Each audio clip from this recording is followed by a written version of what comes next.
girls, so girly things are syncing up, so everyone's fucking miserable this week. Well, I Great wish you time. all good luck. Thank you. Also, that reminded me, Jonathan. Not tomorrow. Next week, Wednesday, I will be able to attend. Uh, we're attending an event, and it will last after midnight, so I won't be able to join. I honestly don't think I'm going to be available either. I think I'm going to have to take Presley into the vet to have her put to sleep. So Damn. And I don't- literally just canceled a shift. My work accidentally scheduled me on Wednesday. And I told them I couldn't take it. you can try 'Cause, calling you it know. back if you want. Yeah, I'll let me just Yeah. hold on. No rush. Damn, We're the still waiting time on is unfortunate. Bernadette. Sorry about that. Is Presley sick or just older? She's just older, Yes. but she's starting to hurt more, and I can tell, and it's hard to watch her do it. So Poor baby. I'm sorry you're having to go through this again. it's part of life, right? So it happens when you take them. Yeah. Doesn't make it any easier though when that time comes. It does not. Mm.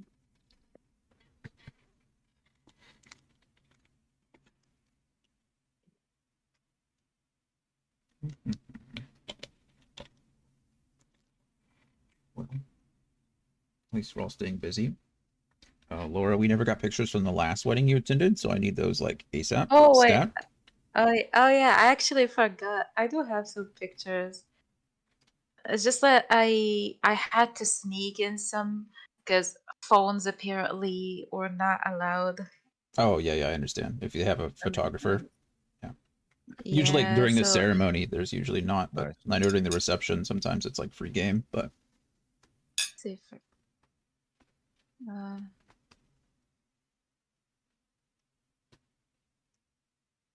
mhm. yeah, we support the arts around here. I understand. If you have a wedding photographer, it makes sense that you wouldn't want everybody around taking Kodak photos. You know. Nothing ruins wedding photos more than trying to get a picture and there's nothing but hands and phones going down the aisle. Yeah, that's pretty true. It was great though. Good. I'm glad it was a good event.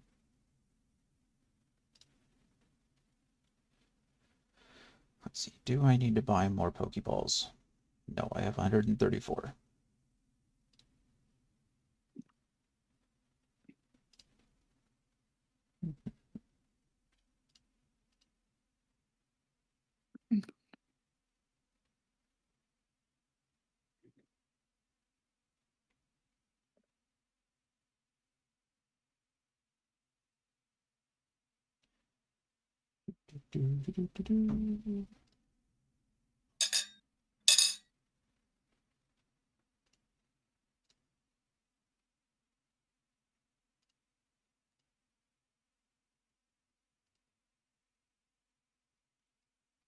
We are, I guess, just waiting on Bernadette, right?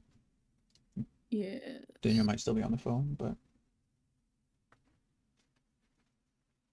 Yeah, I let don't think me she said join. anything about not being here. No, probably just late a little bit. Ow. I think he fell asleep. Wish I could fall asleep.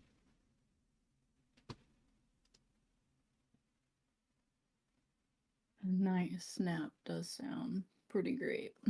So just to let you all know, I'm multitasking. So if I ask who to repeat stuff, please, I wish it that is not that much of a bother. To be honest, sometimes I just assume all of you are multitasking. So No, this time I'm multitasking. Emphasis on multitasking. Because Yeah. I'm calculating, I'm filling in numbers, and I'm constantly looking at I'll be constantly looking at Albert. gotcha. My And brain I just have stopped I have working no periodically. What was that, Mel? I don't have two screens. Also. 2 screens is important. Heck yeah. I'm debating getting a third. If I had space, it'd already be done, but I don't really Hmm. want to mount anything.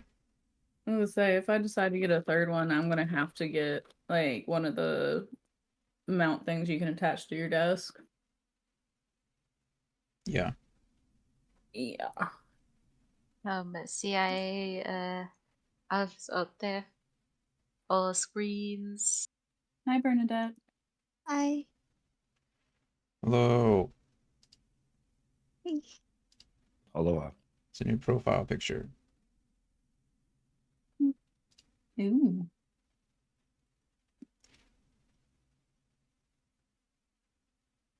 Alrighty, I think we're all here. Daniel, do you need a bit more time? No rush really, but Or is my What's up? character? I was just asking if you needed more time. If you were good. Me? Yeah, weren't you on the phone? Oh no, I'm feasting, bro. Oh, I'm good. okay, cool. You ain't gotta hear all this clanking and combat, you know. No, it's all good. I was just making sure you were good. All right. Appreciate nature. Yeah. Anytime. So I think that means we're all good. And everyone is ready. What was I gonna say? I don't know. Firstly, hello to everybody. Hope you're doing well. Hello. Oh. Thanks for joining. I don't, like I said, now that Bernadette's here, I don't think I'm gonna be available next Wednesday. I am trying to make the final decision whether I'm going to have Presley, put to sleep or not. It's not an easy decision for me, but I have it tentatively scheduled for next week. So I'm just gonna say no session because I don't think Laura's gonna be available, and then we'll just go from there. So next week there won't be a session, and we should be ready to go the week after that. We are still plugging along on this. You guys are making good progress. We had to drop a couple sessions, so obviously it's extending it a little longer, but you guys just made it to the Hightower Library and discovered the cryptogram. And so we'll get into that and how we're going to make that work. I have kind of put together something for you guys to make it easier, so hopefully it does. But we'll have to see. So I want to make this as painless as possible. I want it to be fun and not frustrating. This is obviously a cryptogram. There's a lot of puzzles coming up. You guys can see it on the board. But let's do a quick recap, and then we'll jump into the cryptogram. So last week was pretty easy, I guess. There wasn't too much craziness going on, I guess you could say. Pretty straightforward. So you had just, the session before that, at the very end, there was an explosion at the Hightower Library, and you were asked for help from Todrick, who flew some of you up. Alaric was separated as she was investigating Skoda, following her while she was leaving the arena. Alaric did find Skoda dead. Her throat had been torn out. But the rest of the party departed, I should say, from the arena to the Hightower sitting area or the lobby, and found, I guess I could just show you, I could just pull it up, right? But found Mazikoto, or what you identified as a big old beast. So, I'll show him off to the side over here, but you did end up fighting Mazikoto temporarily when Silvira came and asked you not to hurt him, as he didn't mean it. There was a little bit more fighting, but Silvira cast a time stop spell, and then in that amount of time, she assisted Todrick and his guards, who had been previously paralyzed. She released Mozikoto from his bindings and asked him, or caused him, to flee out one of the broken windows, and she put up a wall of force to prevent you all from chasing. So rather than fighting Silvira and Continuing your chase on Mazikoto, you decided to listen to her first, and she explained that Mazikoto was her son. He was being controlled by these bracers that she pulled up. It's essentially these long chains, and asked that you all, keep her secret for now. She explained that Mazikoto, was kind of, as a teenager, is kind of being rebellious at this point in time, but he has no one else to protect him. She couldn't leave him in the hells because he would have been killed. She can't leave him out in the world because he's a teenage fiend, right? He's an adolescent half fiend, if you will. And he's still learning, how to operate on this plane of existence. So you all essentially decide that, jailing her or killing her or imprisoning her is not the best option. And so you turn her over, you usually just allow her to be free for now, with the understanding that she's to help you if you need it. And she agrees. Some of the other or some of the other speakers, they show up as well. Or not speakers, excuse me, readers. So Alai, Tellus, Feminor, they all show up and they're kind of confused as to what's going on. You do decide to keep Sylvira's secret, and you find out that, or essentially you realize that Todrick is kind of pushing for you all to take control. He escorts, or has the readers escorted back to their rooms, for quote unquote their safety. And Todrick reveals to you that he actually has the other key to the Great Library, or to the High Tower Library, excuse me. And at first you were skeptical of that. How did Todrick get it? But I believe you took the key, and you both, or a few of you, investigated it and found that there was no signs of it being, ripped off of Kaylin's neck. There was no damage, nothing like that. It looks like it was willingly removed. And even after some insight checks, Todrick did not seem untrustworthy at all. He, seemed to be telling you the truth as he knew it. And he explained that Kaylin, after Janusi's death, Kaylin assumed that something else was, something else was happening, as Janusi's key had gone missing. He had not found it on his body. And so rather than keeping the key himself, he turned it over to Todrick, but kept the chain to keep up the illusion. However, as you all know, Kaylin went missing earlier that day, early that morning, or late the night before. And so it was probably a good thing that happened. However, after Skoda's death, just a few minutes ago, that key had gone missing. So it seemed like whoever wanted the key to the High Tower Library has gotten one. But when Todrick investigated the door, it was still locked. So the readers were escorted to the room. Todrick invited you up to the High Tower Library to determine whether or not, or determine who had been up there, or see if there were any clues. And you were escorted, or you were invited up. So you took the lift up from the observatory, or that little landing there, to the High Tower Library, and you each kind of started conducting your own little investigations. Kyle immediately went to assist Todrick in trying to reactivate the lightning orbs, as those were what is responsible for the defenses around Candlekeep. Adom began investigating some of the books and some of the shelves to see if anything had been missing, and realized that these shelves are more or less extra dimensional spaces.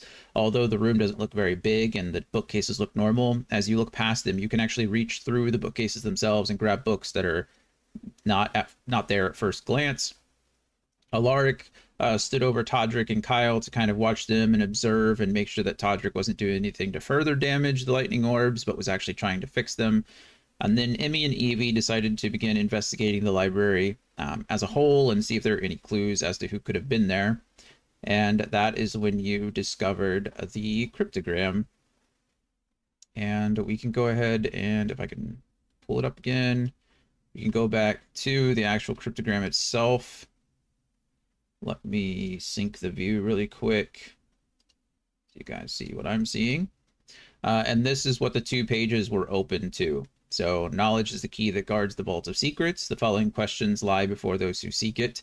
the true name of she who serves in spirit, the eastern light of Mistress Mantle, the base insults of a black knight, the final notes of the stars at dawn, the spryest shanty sung on the sticks, the reply of Bathayar when you give him a hand.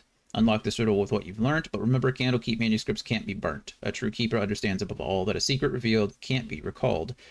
And there's a large cryptogram message that needs to be solved using the clues on the first page. And then the very last thing that's written is those that locate the forbidden treasure must guard it using every measure. And as you're finished reading this, it was Todrick that came over and revealed that the Vault of Secrets has always been a myth. He didn't know it even existed. It's always been a tale that's told by the Avowed and some of the other people who visit Candlekeep, but its secret has never been revealed.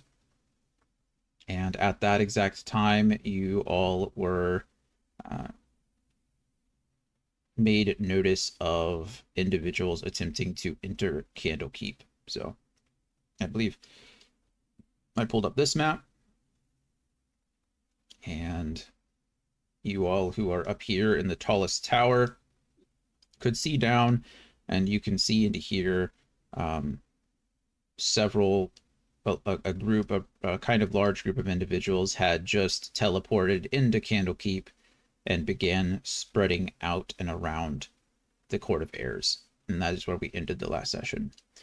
So does anyone have any questions, comments, concerns, clarifications on that before we move on to anything else?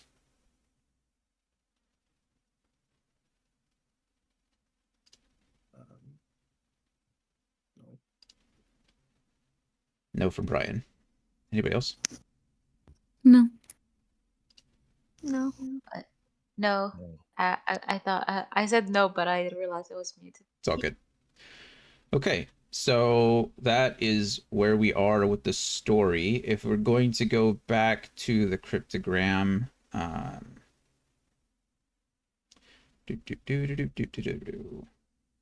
sorry, I have so many maps now. I don't think I've really...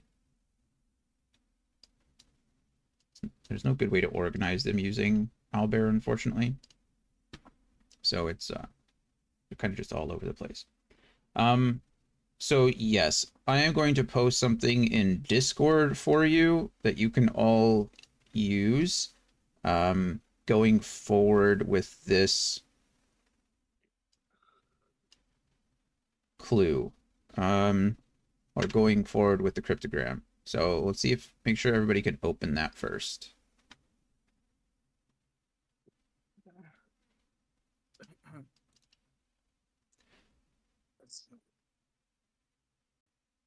Why it downloaded it again for me? It's on my computer.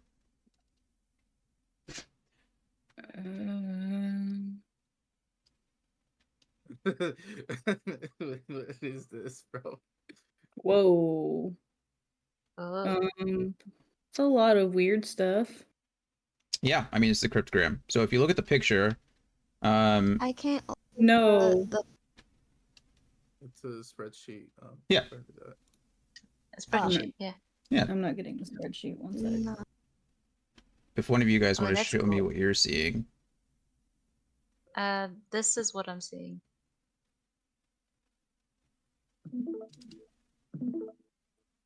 Laura's is correct. Brian's is correct. Hold on. You should enable editing, though. You'll need it. Got that. Let's see, Mel. That is not correct. You're using know. WordPad.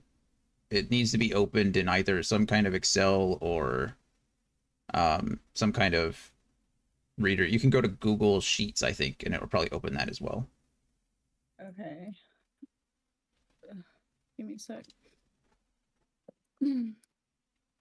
Bernadette, did you get it figured out? Uh,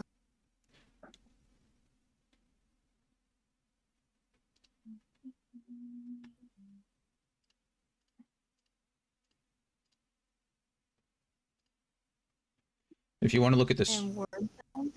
no, don't open it in WordPad. It's going to come out as it's an Excel program. So I think what's technically in I don't even know what format it's in. Whatever the Excel one is. XSL something.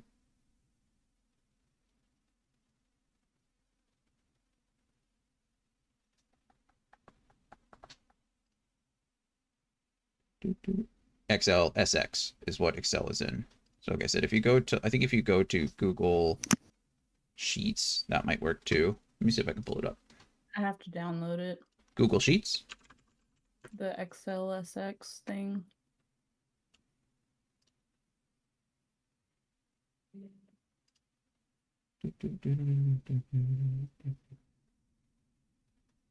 Just open a file.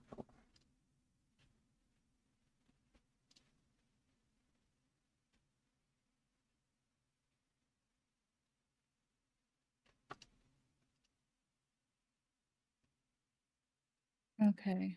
I think I have the correct thing now. Nice. Wow. Can you show me? Yeah, one sec. That's the one. Sick. Beautiful. Beautiful.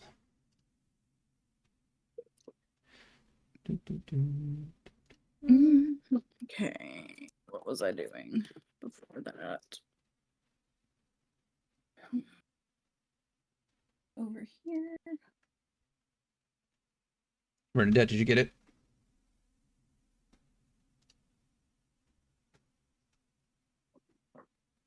I'll put the Google Sheets version on Discord.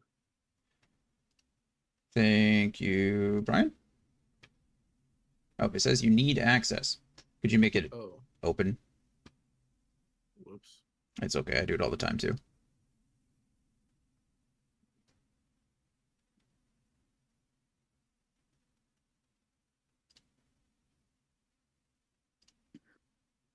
Beautiful. Bernadette, if you can't see mine, Brian posted a link in the chat. That's a good one too.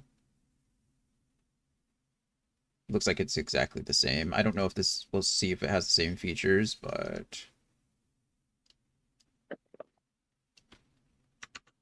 it does. Can I replace though? Yes, you can. Perfect. Okay, cool.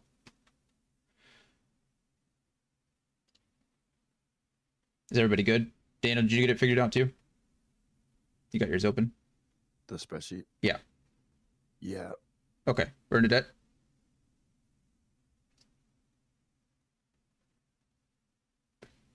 Are you alive, Bernadette? She's dead, everybody. Oh, Rest in peace, Bernadette.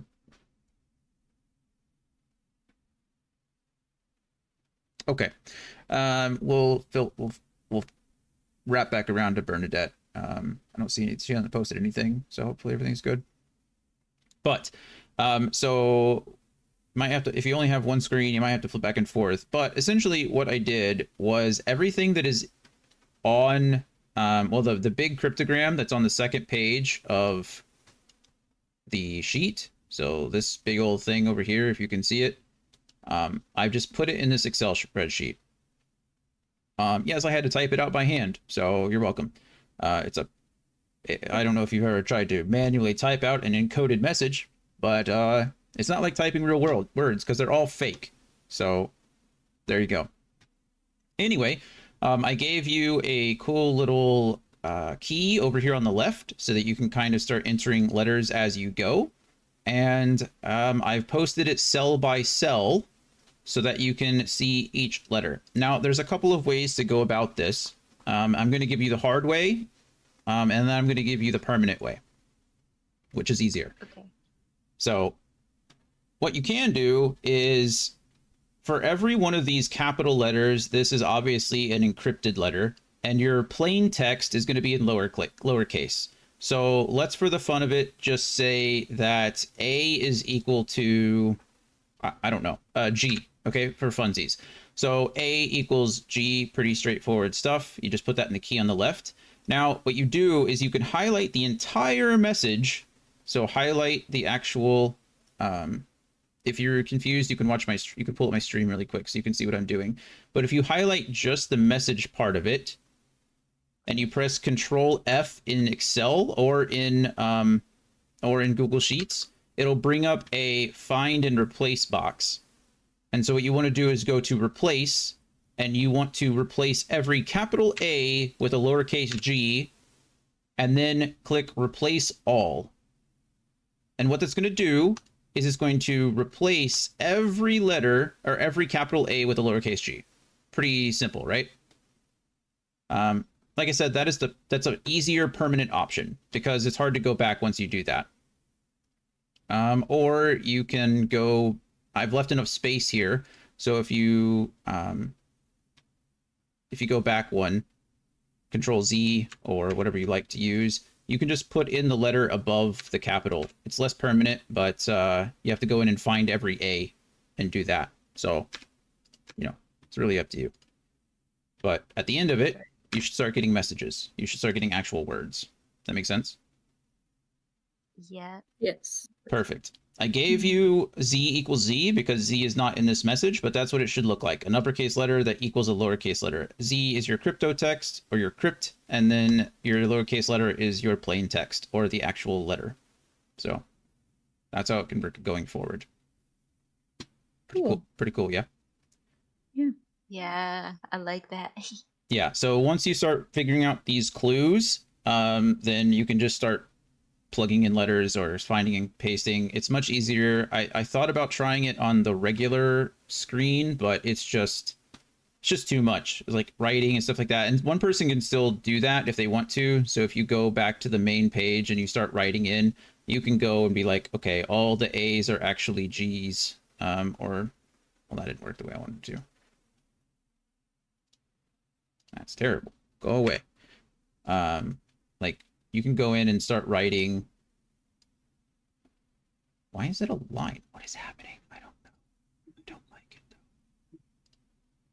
Oh my goodness. Okay. Why is writing so difficult? Who would have thought? Polygon. Oh, that's why, because I'm picking the wrong damn thing. Never mind. User error. So if you want, you can go in here and like actually write the letters. I recommend one person. I hear you. No big deal. Take your time in. I've been there. Like I said, I've been there for a week. So one person can go in and start plugging in letters as they see it, so that everybody gets an idea of where the thing is going. But I gave you the spreadsheet so you could kind of, gives you a more official way to do it, a more user-friendly way. So that's that. Are there any questions about that particularly?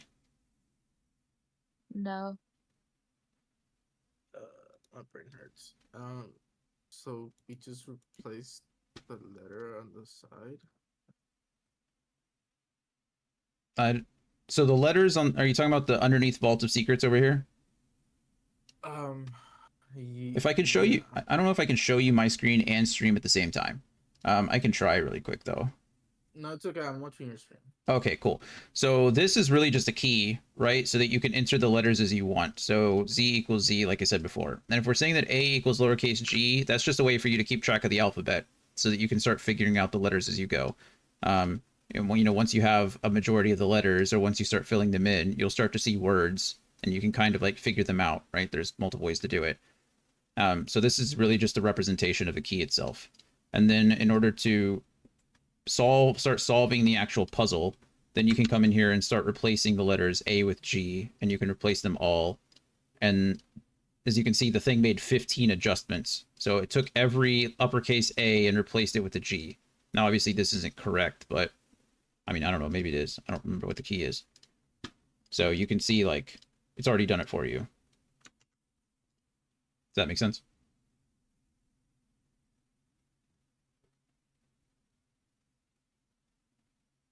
I think I don't know. I don't. I think I'm gonna stick with the like I could do what you did, the control thing, but mm, filling in it manually, I think it's much easier.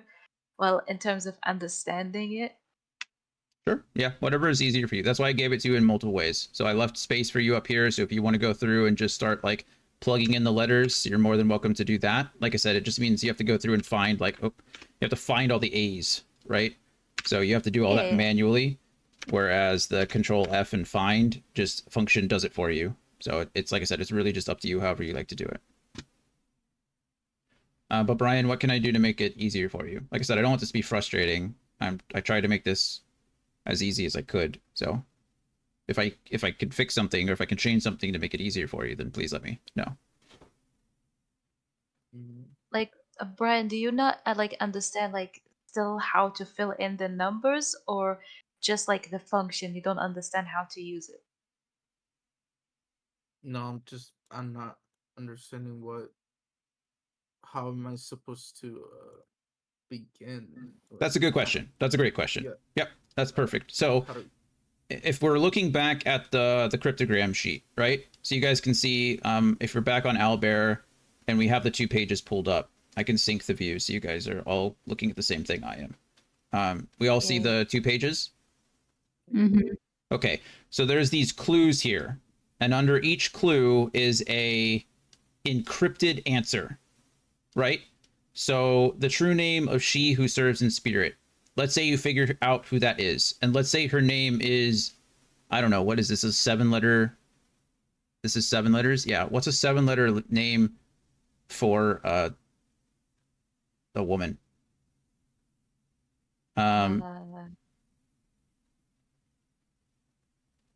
Let's say it's Viking, okay? Because Viking has 7 letters, right? I'm looking at it. So obviously it can't be Viking because actually it could VIKI. No, it doesn't, does it? Only has 3 letters. I'm an idiot. I can't count. I don't know. Chillin. Chillin has 7 letters, right? CHILLIN. Yeah, Chillin. So what you would do is, obviously it can't be Chillin because there's 2 G's in his and it's not in the right places. But let's just say it is for the sake of argument.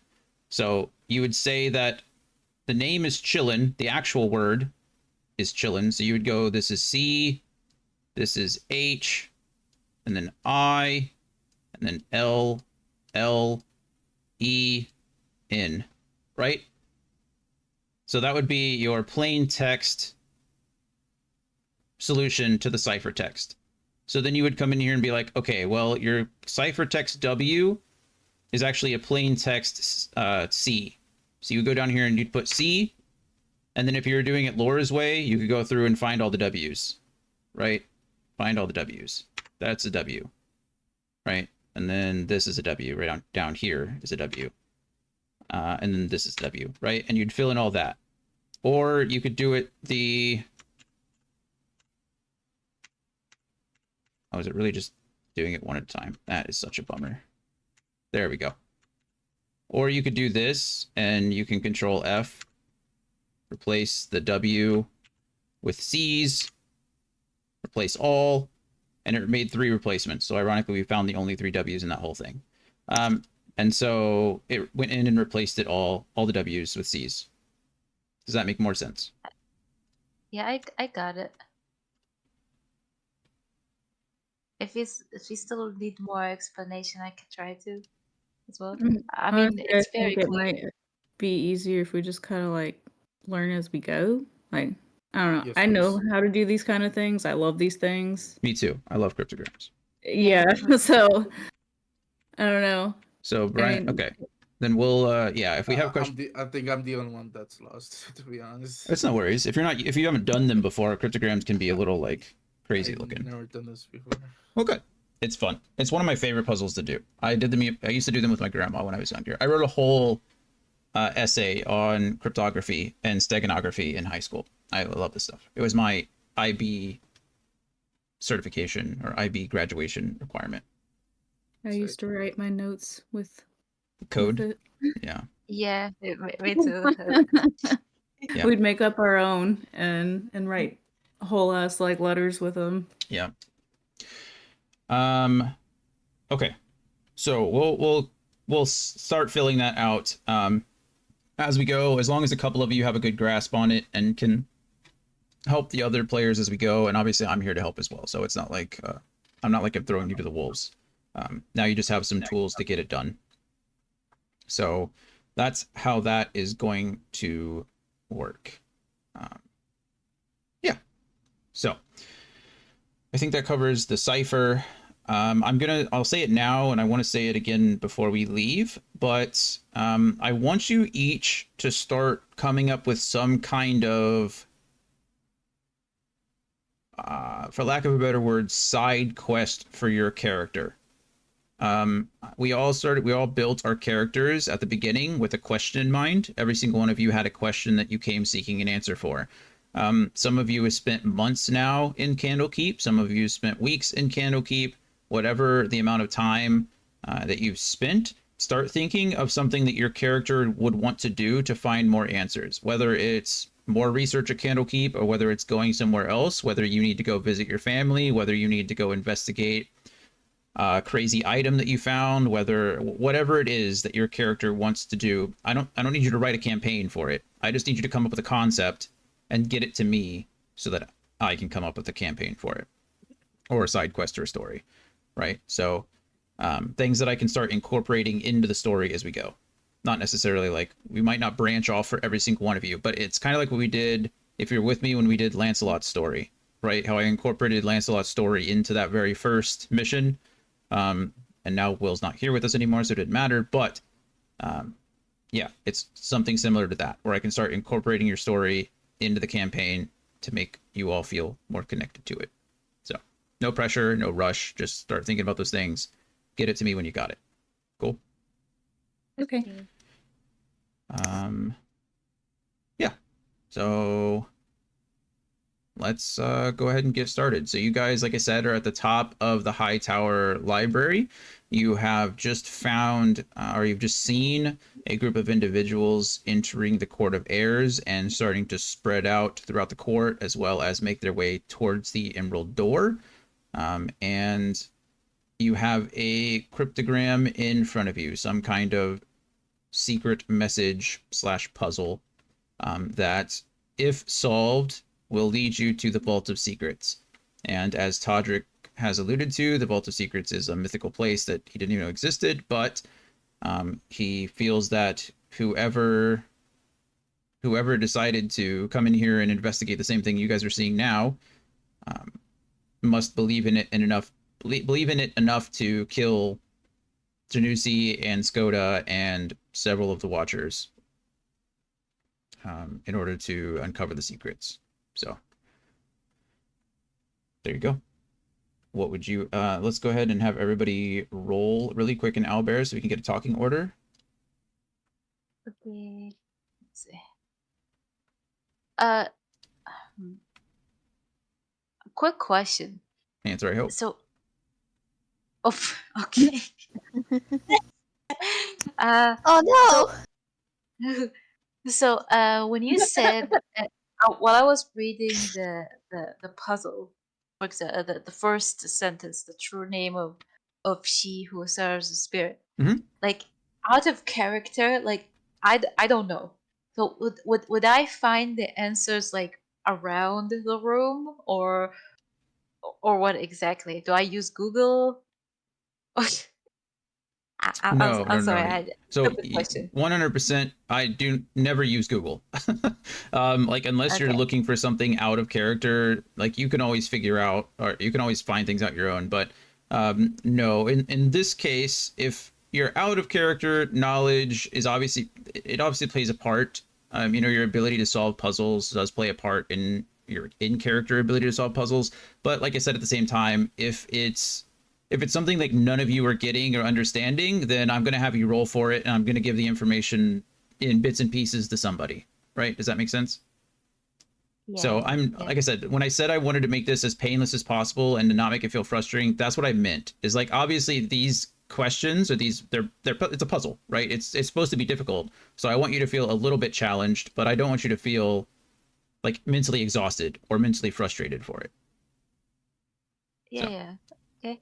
yeah. That makes sense. What did you roll, Alaric? Did you roll another one? Of you doubled, right? Did you roll a 1 as well? Yeah, I rolled a 1. Okay. Just a roll. You guys rolled 2 1s, a 2, a 3, and a 4. I've never seen. We suck. This is. Should I roll again? No, I'm just gonna put you above Kyle, just above Kyle. Critical failure. Because it's alphabetical. Yeah, and the very first roll of the game. That's terrible. I love that. That's sending a message. Okay, so that's where we are. You're free to do what you like. You're free to investigate the puzzle. You're free to go investigate the people if you can. Yeah, the floor is yours. The game is yours. Do what you like with it. Alright, let me see. I put the talking order just to the left of the cryptogram, so if you guys are curious about it today, you guys can kind of defer to that. So the puzzle leads to where. What is the? We don't know what the puzzle is for, right? So if you read the actual plain text, essentially the puzzle is leading you to the location of the Vault of Secrets. Oh, okay, okay. Yeah, so the puzzle, once Sorry. no, you're good, man. I know, I completely understand. Like I said, this is, if you're not used to seeing these things, it can seem like it's just gibberish, right? It is just gibberish to you at this point. You're like, what the hell is all this stuff? It's just a bunch of letters. Once you start figuring out a few of these, you'll start get the hang of it, and you'll be like, oh, okay, now it makes a little more sense. But this is like a multi-part puzzle. So once you start figuring out the key and the actual letters themselves, you'll start filling them into this paragraph over here, and you'll start to get like an idea of not only the location of the vault, but also how to get into it, how to access it. So it's a multi-step process, and you can see that there's 6 clues. 2, 3, 4, 5, 6. You probably won't need to answer all 6 clues in order to start filling out the entire puzzle, because some letters are going to be duplicated, some letters are unnecessary, right? If you can just see the word, right, there's only so many things. It's like a Wordle, right? There's only so many letters that would fit there, so you can kind of start extrapolating and going from there. But yeah, that's what this puzzle is leading you to: where the Vault of Secrets is and how to access it. And just for out of character knowledge, in character knowledge, just so it's very clear, essentially you're racing whoever's been here before, whoever has this information, you're trying to race them to get there first, so that you can get to the Vault of Secrets before they do, and essentially blow up the world. Potentially, right? Because again, the Vault of Secrets has, well, secrets. So if this is here, we can speculate that they already know the answer. Probably not the answer, right? They're getting the same thing you are. So they see the code just like you do. All of this is encrypted for whoever reads it. It's not like if you have special knowledge, you just automatically can see the code. All of this, they would need to solve it as well. So this is just like the beginning, like a door between doors. In a way. Yeah. Okay. They don't have really any more information. Well, to the best of your knowledge, they don't have any more information than you do at this point, right? They've seen this just like you have. They're starting from step 1 just like you are. So yeah, you have to solve this. This is like your roadmap to where you're trying to get to. So can I look at this and like my character kind of read through and see if she may recognize any of the keywords in it, like the Mistress Mantle or anything like that, or Stars at Dawn?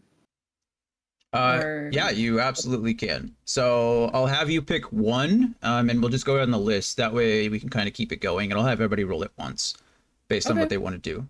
So what do I roll? I'll let you know when you pick one of the 6. Oh. I want to look at this. Probably the base insult of a Black Knight.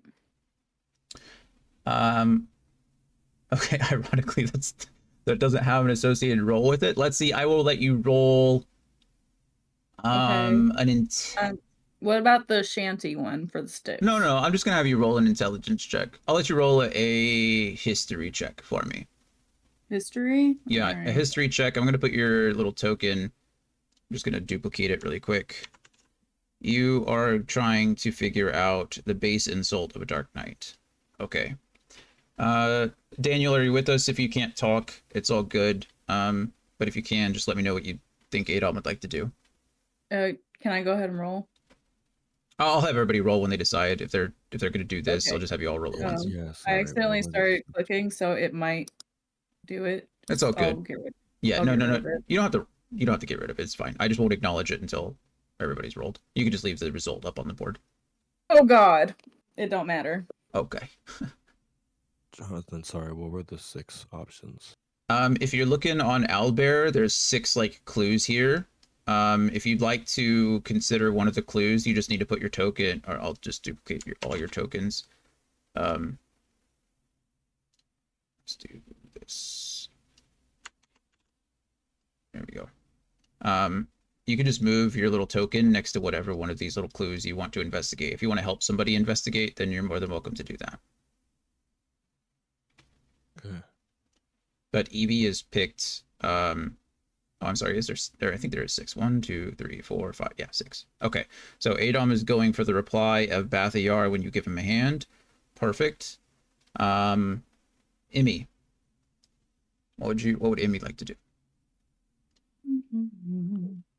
I guess she would like peek over Evie's shoulder to see what she's doing. Okay. Go ahead and move your character over to Evie's for the same question.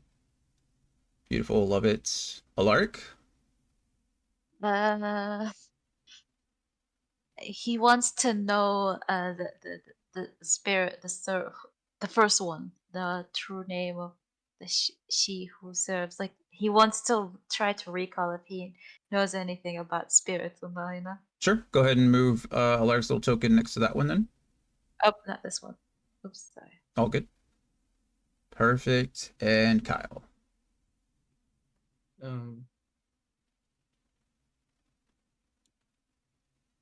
Kyle likes stars, so he'll go here. Final notes of the stars at dawn. Perfect.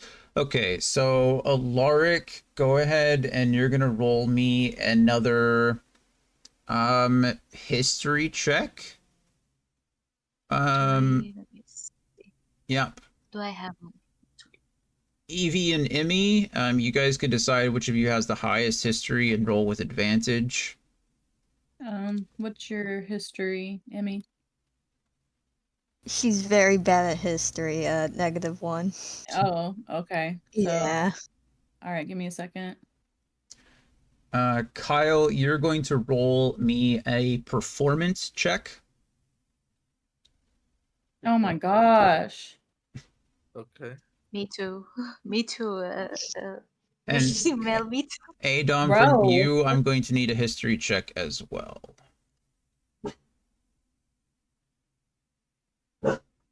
Man. Like, what is this?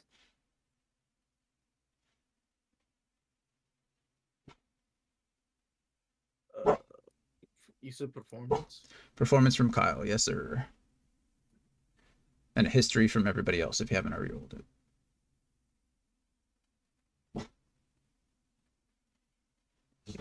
My goodness. Okay. Everyone change your dice. Yeah, no Oh, kidding. yeah. So you're all pretty taken aback. This is all kind of overwhelming for you. You have this, you just fought against Mazikoto. You've just witnessed people teleporting into Candlekeep and spreading out. Todrick has just revealed, the vault of. Say that again. Wait. Can I use enhance ability on myself? Sure. Yeah, that's fine. I'll just have to. It gives me advantage, so Okay. I'll just reroll again. Yeah, perfectly fine. And so at first, none of this is really clicking. Todrick kind of looks over 12 total. Yeah, it's the same as Alaric. Todrick kind of looks over at it as well, and you know, he points out a couple of pieces of information, or he points out that some of this seems to apply to Candlekeep, and some of it, you know, doesn't. But based on the information as a whole, most of this is going to be information that is either directly associated with Candlekeep, or information that can at least be found at specific locations within Candlekeep. And while he's, you know, off the top of his head, he's not really sure much of this. You know, there must be some of the avowed, there must be some of the readers, there must be some people without Candlekeep that will recognize some of these words and terms and things like this. He urges you not to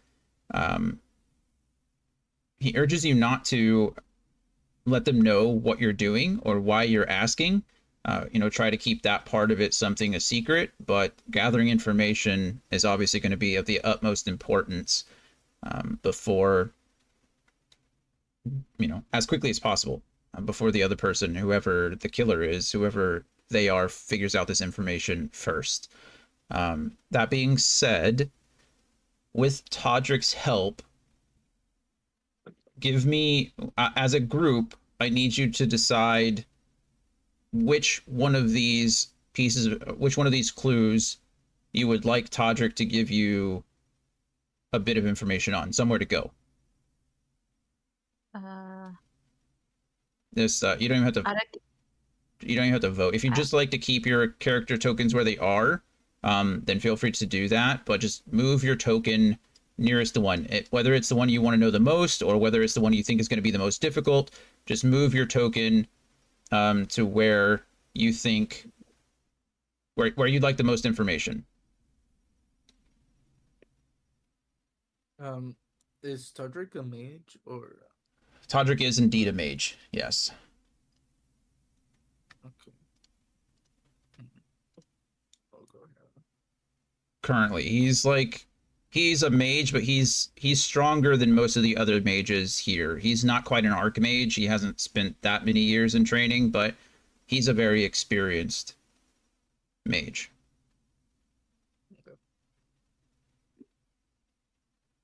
Okay. So right now it looks like we have 2 votes for the spryest shanty using our song on the sticks. Is there any objection to that? Any argument? You guys all have a say in this. So Evie, why do you think it should be the base insult of Black Knight over anything else? Just the letters that are there. Like, I feel like I see more of those over on the right side in the big message. That is fair. So using some extrapolation and being a big fat cheater. I'm just kidding. Cheating. Evie, I know you're not cheating. It's just like you're the experienced one. Evie has noticed that a lot of these letters here seem to be more prevalent over in the big picture, and therefore might give you the most clues. So There's more variety. The one in the sticks one, like, they're prevalent as well. It's just I feel like there's more repeating ones in that one, and that's something that isn't as high on my priority list personally. No, yeah, that makes sense. Adom, you have acquiesced to Evie's argument, and you now believe that the Black Knight is also the best option. Yes? Just being more resourceful. Sure, yeah. Being as efficient as possible, making sure we get the most information out of what little we have. Makes sense. Or as many answers as we can. Okay, Emmy. What are we thinking? Why are we thinking the true name of she who serves in spirit?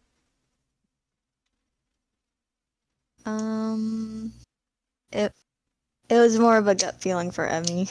Sure, yeah. I mean, it's the first clue on the page, right? Like, why wouldn't you start at the top and try to work your way down? That's fair. Plus, you know, there's a couple of, you know, she who serves in spirit, that's capitalized. She must be pretty important. So that makes sense. No, it's no problem. Just a gut feeling and being practical about it all. Okay. Alaric, why'd you choose the spryest shanty sung on the sticks? because Alaric doesn't know much about songs, and then he thinks that this will be the hardest one. Yeah, that's fair. You Because know, music isn't your he sees forte. a lot of letters, and he does not. He's not about to play. Yeah, no, that makes sense. You know, it's not. You know, music might not be your forte, so getting some information on that. Um, it is the longest message by far, right? So yeah, Mm-hmm. okay. And Kyle, you chose the Eastern Light of Mistra's Mantle. Why did you choose that? Uh, because of Mestra. I feel like he would know because I'll he's a be right back. mage. Oh, okay. Yeah. So, I mean, Mistra is obviously an important person when it comes to magic users. Todrick being a mage, I mean, many of the readers here and the many people are either mages or archmages or scholars of some kind that use magic. So, yeah, if he knew anything, it makes sense that he would know more about Mistra. Yep. Okay. So, last chance if anyone likes to change their answer. Right now, it looks like the base insult of a Black Knight is the winner. But does anybody want to change their answer so we get either a tie or something else? Was anybody else's argument swayed? Either. No. Well, at least not for me. Sure.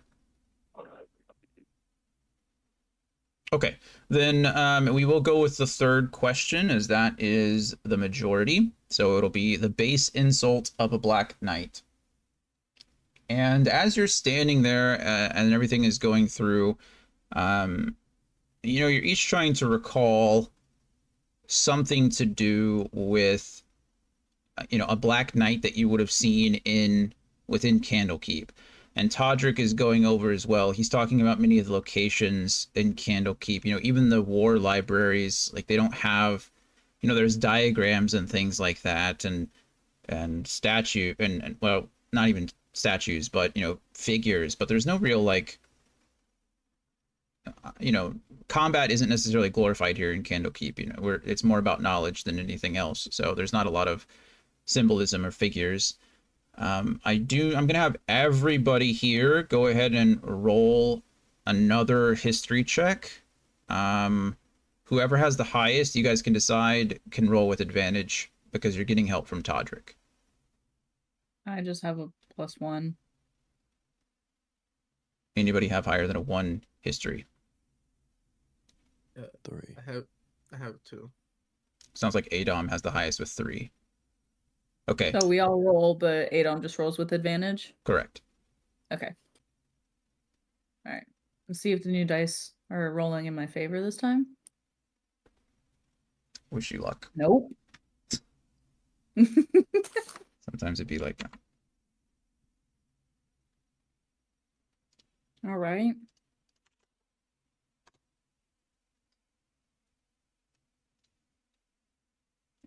Adom, is that 19 with advantage or is that the total? 19 with advantage total. Okay. All right, I'm back. Sorry. What are we rolling for? History. Yeah, you and Amy are going to roll another history check Okay, gotcha. Let me see. as you try to put your collective efforts into figuring out that third clue. What are the rolls today? Not good, I can tell you that. What the We changed our wasn't- dice. My dice didn't make a difference, but the others seem to roll better. If it wasn't for advantage, I'd still have a 1. Jeez. So Adom, you and Todrick, you know, you're all kind of going over it together. Todrick is giving you information about, you know, locations within Candlekeep and how they might be relevant. However, Adom, it occurs to you that, again, you've been throughout Candlekeep and you've not seen any traditional, like I said, statues. You've not seen any memorials, murals. You've not really seen anything in regards to knighthood or anything like that. But and as a knight, you've been looking for those things, right? It's just something that you quickly notice, right? The appreciation of other people's martial achievements and things like that, or people who stand out to you. And then it dawns on you that you have seen few nights, actually, 4 nights. As you all were investigating parts of the exaltation, and you were, let me pull out my fun little Candlekeep map if I can find it, because I never can. Where are you, you son of a bee? That's not it. Serious? This'll do. This'll do, I guess. That'll do, pig. That'll do. As you were exploring certain parts of Exaltation, and particularly when you were going to investigate the dining hall above the silent reading area, you recall looking out the window and seeing a rather large chessboard outside the southwest window. And what does the chessboard have? A knight. Knights. A black knight. A night. Knights. And as you start to express that to your parties and to Todrick's face lights up for just a moment, and he tells you, he's like, there is a particularly old black knight that never seems to be replaced. Many of the pieces have been swapped out and changed over the years as they could not be repaired, but one black knight stands on its own, and rather than getting rid of it, the keeper always has it repaired, always puts it back in its place, and has never swapped it out. If that's the only lead we have to go on, that might be for the best. Cool. Yeah. Okay. Let's check it out. Perfect. So, Todrick explains, like, as you all are leaving, you go down you leave the library, if I can find it again. Is this alphabetical now? Oh, Is he gonna go with us or stay in there and continue to work on the orbs? Neither, actually. What?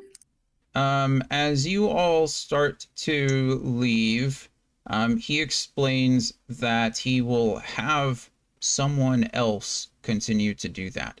Where is the silly... Oh, there it is. Sorry. He's going to have somebody else do that, because he's also witnessed the people entering Candlekeep, and he does not know their intentions, and somebody needs to be warned if they haven't been already. And so as he steps towards the closest window, and says, well, as long as the defenses are down, I might as well get there quickly. And he sends out a message to the other watchers. You can hear him using his sending stone, or the staff that he's carrying. He speaks into it, and lets everyone know that the keep has been breached, and that all watchers should report to the walls as quickly as possible and call out any disturbances. And he takes off. He wishes you all luck. Says, I'll do my best to secure Candlekeep, but I fear that the fate of the keep is truly in your hands, and I wish you the best of luck. And he polymorphs himself into a bird, just like you've seen many of the others do, and he flies out the nearest window and disappears. And you all are left here in the High Tower Library. Now, I will say this. I'm going to give you a few minutes. Obviously, like I said before, the High Tower Library is full of a ton of magical stuffs. There are scrolls all over the place. There are spells. There are history books. There are books upon books of everything you can imagine. So, I don't want you to take too long, but I do want you to try to think of a singular spell scroll that each of your characters might want. And I'm going to essentially have you roll to see if you find it. Adom, you get advantage on that roll. Wait. Nice. So take a few minutes. You don't have to decide right now. Like I said, just once you've narrowed it down, go ahead and just you're going to roll a I don't know. Just roll a flat d20 and add your proficiency bonus to it. Can I ask a question? You absolutely can. Does like spell scrolls like can any class cast them, or is it specific ones? It is a spell save DC. So traditionally, actually, I don't even think now they can be used, but if I'm allowing you to find one, I'm going to allow you to use it. But there's generally a spell save DC associated with those. So, but you can, yes, if I'm allowing you to find it, I will say it needs to be of a spell that you can. It can't be anything crazy. So who's the highest level spellcaster in here? Probably Evie or Emmy. With For my the spell highest spell save DC. DC or the No. What's your highest spell level? Your spell slot level. It's the highest leveled spell you can cast. Third, probably three. So it needs to be lower than 3. 3 or lower. Okay. Jonathan, Yes, sir. you said any scroll, right? Like, is Misty Step considered a scroll? It can be. Yep. It's a second level spell, so you can take. You I can. was Yeah, I want that. I was thinking the same thing. I want that one. Okay. Then, like I said, once you figured out what you want, go ahead and roll for it. Just roll a flat d20, add your proficiency bonus. Adom gets to roll with advantage because you've already been searching the bookcases and stuff like that. So you're a little bit more familiar with the process than some of the others might be. Copy.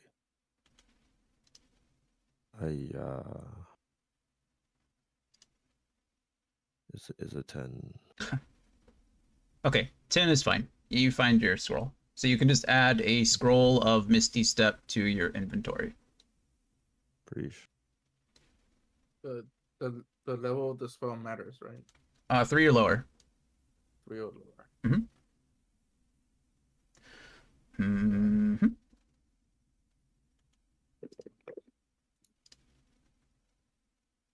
Oh god. Sometimes it'd be like that.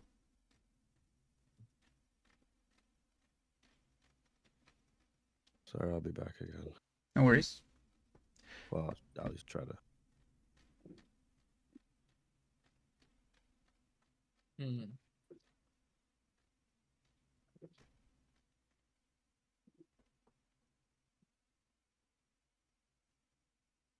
Oh, okay. Yeah. I'll look for a scroll of Revivify. Okay. Go ahead and wait. Revivify. Just in case our cleric goes down and Hey. you know, just in case, okay? It's a D20 and proficiency. Yes, correct. I do want 15. Yep, you found one. Nice. Okay. Nice. So yeah, just go ahead and add that to your inventory. What was your question, Alaric or Laura, whichever one is speaking? I said that I do also want to Misty Step scroll. Yeah, go ahead and roll. Same thing. D20, add proficiency. I'll put it in treasures. Sure, that's fine. Wherever you can keep track of it. Proficiency is 3. Okay. Oh, let's go. Here. Yep, you find one, no problem. Okay. Scroll of Misty Step. Let me add that to purchase. I'm gonna do a counter spell. Okay, love it. Go ahead and roll D20 plus proficiency. 14. Found it, no problem. Awesome. Can you cast like it's like, since counter spell is a reaction spell, how does it work exactly? Like, did you just pull the scroll out and you just chant and stuff? Yeah, it's magic. I don't even know if there is a scroll of counterspell technically, but we're going to allow it. I think scrolls technically usually require an action to cast, but whatever. Okay. It's my rules. Do what I want, Laura. I know. I was just curious if it's No, I think you're with right. the rules. I think you're right. But these can be special, magical, super impressive scrolls.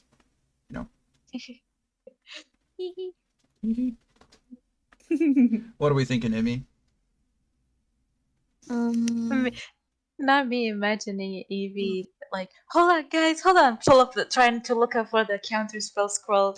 Pull it out. Hang in there.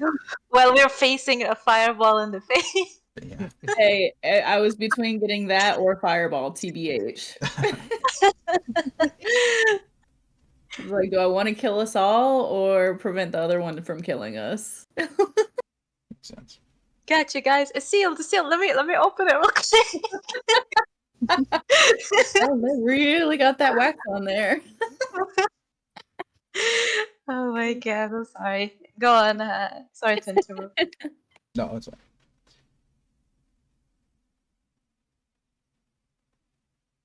If I ever saw that, I'm using Step of the Wind. I mean, technically, Misty Step can't even be a scroll either. Really? Only in Baldur's Gate? Correct. Yeah, scrolls like so.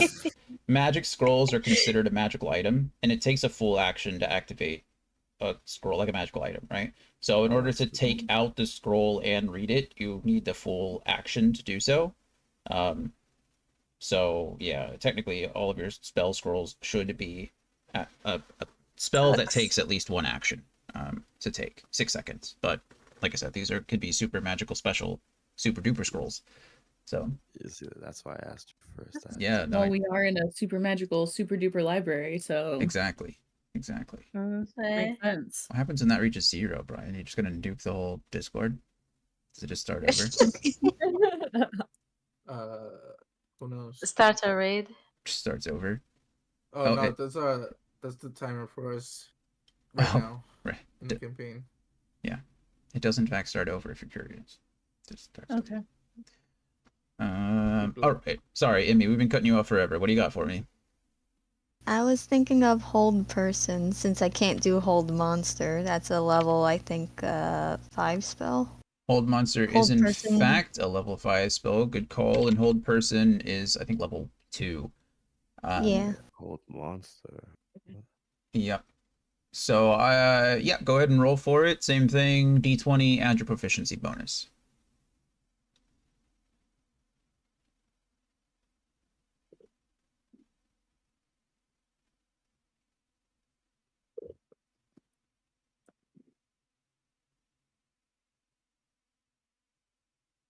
I'll be right back. No worries. A 14. You found it as well. Perfect. Yay. So all of you took a few seconds, Adom discovering that the shelves are extra dimensional and there's all kinds of magics in here. You discover again that there are thousands, perhaps tens of thousands of books crammed into this little small space. And although again, most of them are dedicated to much greater magics than any of you are used to, you do recognize that some of the books still contain bits and pieces of quote unquote elementary magic. And although none of you are quite adept enough to cast the most powerful spells that are in here, you are able to gather some resources, and each of you walk away with a spell scroll that of your choosing. Again, these are magical spell scrolls, meaning that for these particular spells, you're not going to need to cast any kind of, or you're not going to need to roll any kind of DC in order to get them to activate, even if they're outside of your spell lists. These are guaranteed to work no matter what. So if you were going to use the spell scroll, just know that again, it is a one-time use thing. So use it when you need it, but it is a 100% guaranteed to work spell scroll. Super duper magic. Yeah, cool. And you all are free to do whatever you like now. I think you just discovered, obviously, that the knight on the chessboard is probably the best bet. But anything else you'd like to do, you're free to do so. Let's see. Gonna keep looking through books. Wait, I think my mic cut out. I'm gonna keep looking through books. Okay, sure. Uh, I do have a question out of character, but so if, for example, I find something useful, let's say something to snatch, would that cause an alarm? In here? Yeah. No. Okay, then Alaric will try to look around for anything that he will, snatch. Could be like a pot or I don't know. Sure. Go ahead and roll, a perception check if you'd like. Like he's gonna be right here. Okay, perception. Okay. 7, I think.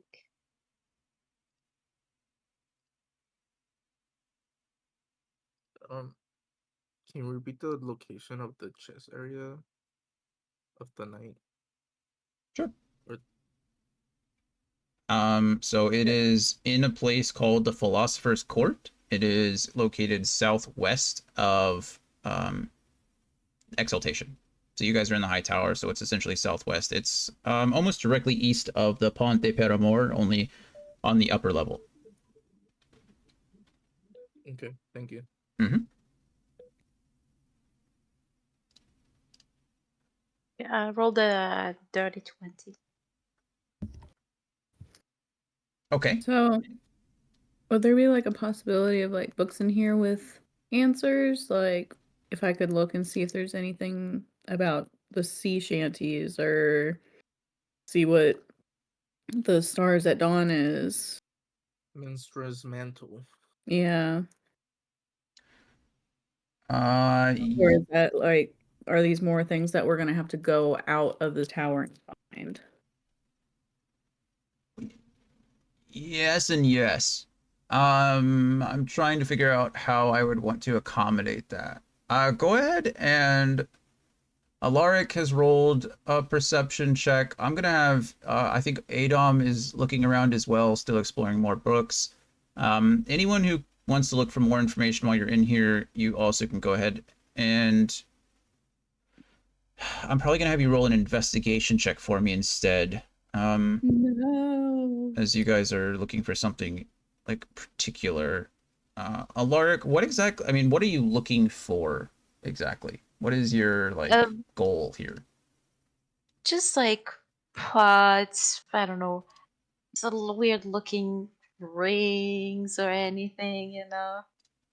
Yeah, like I said, it is a library, right? So there's lots of stuff in here, but it is, mostly books. It's mostly academic stuff. Um, there are a few artifacts, I would say, but nothing that really stands out to you in a way that you could use, right? I'm not here to insult anyone's intelligence, but these things are, way outside of your pay grade. Fair enough. It's obviously, you guys can recognize that these are powerful things, but without knowing what they do. And as I've mentioned, these bookshelves contain tens of thousands of volumes. So if you were trying to find the specific volume on the specific artifact that you were looking at, it could still take you hours of searching just to find that particular book. If that makes sense. Okay. So Yeah, no problem. letting you guys take the spell scrolls was kind of my way of allowing you to do that already. Was that you were kind of like trying to find something that you recognize, something that might help you and assist you immediately. So that's why I was allowing you to roll like your, to find the scrolls.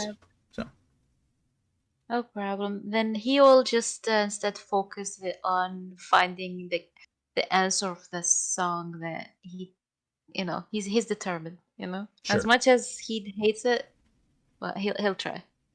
That's fair. Has everyone rolled their investigation check yet? I think. I'm sorry, Statoya. What's happening? No worries. Everyone is kind of looking around to see if there's a way that, like, if just at a glance, at a cursory glance, if there's anything you can find in regards to any of these clues. maybe in the rest of the book where you found it, maybe in, around wherever it might be. Kyle with the 21. Did you say investigation? I did indeed.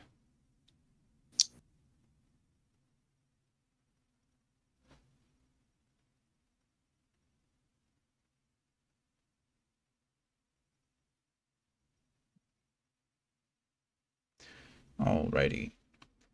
Not, everyone's kind of looking around, and again, you're kind of overwhelmed with the amount of information that's in here, and without a proper understanding of how this place operates, again, this is a very magical location. There's no really telling how these books are sorted or organized or how they're recalled. You reach into a bookcase going in for one book and you end up pulling out another. It's just very complicated. Kyle, however, in your lap around, you figure that the best source of information is probably the source of the puzzle itself. And as Emmy and Evie, you guys found the cryptogram in a book located on that table. Kyle takes a closer look at the book and, goes to close it. And Kyle, you find that it's not necessarily like a traditionally scholarly book. It's more like an ongoing journal that's being written by the various keeper of tomes, right? Going back way past Janussi, since the founding of Candlekeep, there's various notes in here about secrets. Think of it almost like a history of Candlekeep written by the keepers. And so there's various little things, some of which are completely useless to you. But one of the things that does stand out to you, because it's constantly being updated, you can see that there's it's like a directory of sorts, if you will. And as I've mentioned before, Candlekeep is constantly changing. It's constantly shifting as other readers bring in, towers. They bring in their own homes. They bring in their own rooms. You found out just earlier yesterday that I just lost his name in my head. Is it Kalen? Kalen is the gate warden, right? Mm-hmm. Yep. You just discovered that Kalen actually brought in the tower, right? The Sea Warden's keep, the Sea Warden's tower that you guys investigated where his room was. He teleported that literally into Candlekeep so that he could stay there. And so there's this like ongoing directory of things that constantly change. And there's libraries that are removed from the list, they're scratched out and some like written in further. And while it's not necessarily a map, I'm more than willing to show you a map, if you will, or if you'd like. Again, you've kind of seen a lot of this, but a lot of these places that you visited have been listed before. And I don't know if you guys can see all of these. I think these aren't hidden for you, right? So all the little icons have names, yes? You guys can see like over here, there's Founder's Court and the Yeah, Cursed yeah, Tower. yeah. And then over here, there's the Melodrome and the Rotunda and the Oval Theater. Mm-hmm. Yep. You guys have heard about some of these places, as Fimbris escorted you around the western interior keep, or the western ward. You found out more about the Sea Warden's Tower and the Cursed Tower and the Apothecary, and the Jewel of the Styx. And over in the western or the eastern keep, you found the Melodrome and the Astronomicon and the Oval Theater. And then as the listing goes on, you find that there's places called the Draconoicus and the School of Drama, and various other locations throughout all of Candlekeep. All of these have individual names that I've not put labels on. I can continue to do that if you would like me to continue to do that, but yeah. So Kyle, you notice that there seems to be a library for absolutely everything here, and yeah, whether any of these names might stick out to you or any of these names might make sense, that's it's up to you guys, but that's what you got. If you have any questions right now about any of these locations, if you need reminding about what they are, I'm more than happy to remind you about any and all of these. So you just let me know. Let's see. Hmm. Um, while you guys decide that, I think my dog needs to go out, so I'll be right back. We'll figure that out. Need to go out, President? Let me zoom in real quick. So which question were we who rolled for that question? Sorry. Me. I rolled the 21. What were you trying to solve again? Which which sentence? The minstrel's mantle. 4:30. Way too early. Yeah.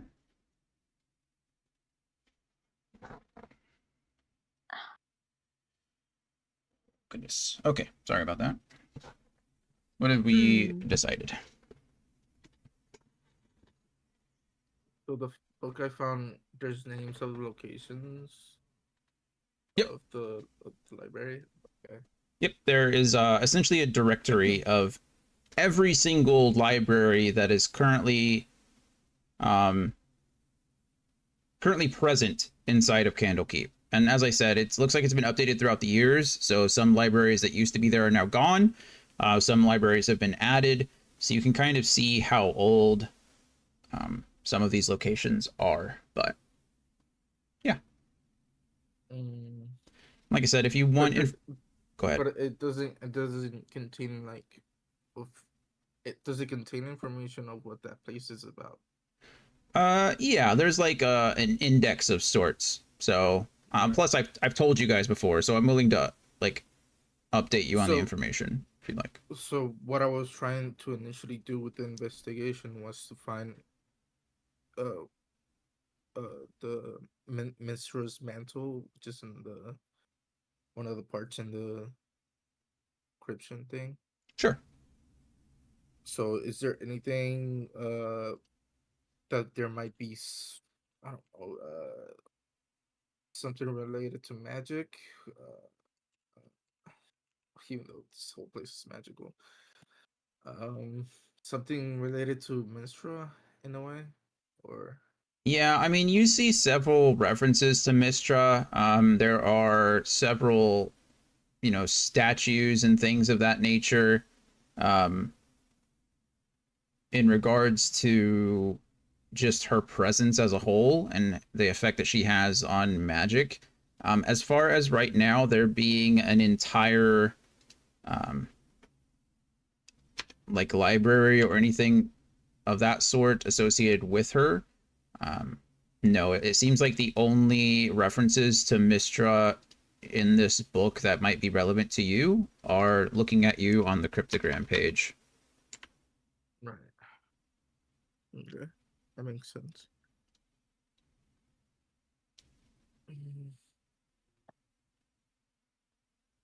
Wait a second. But we already have a location, which is the place that Evie found, the Black Knight. Yeah, Adom and Todrick kind of narrowed down at least maybe one of the clues. Potentially. Yeah, why don't we start there? Since it's the only clue we actually have. Yeah, I mean, you're more than welcome to. It's just all of you decided you wanted to look around and find more information. So I'm giving you the information you found.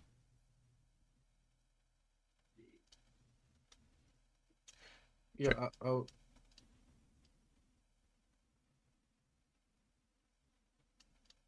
Make these a bit smaller. Anybody else? Kyle obviously has shared this information. You're looking over. None of you have found anything, but Kyle has.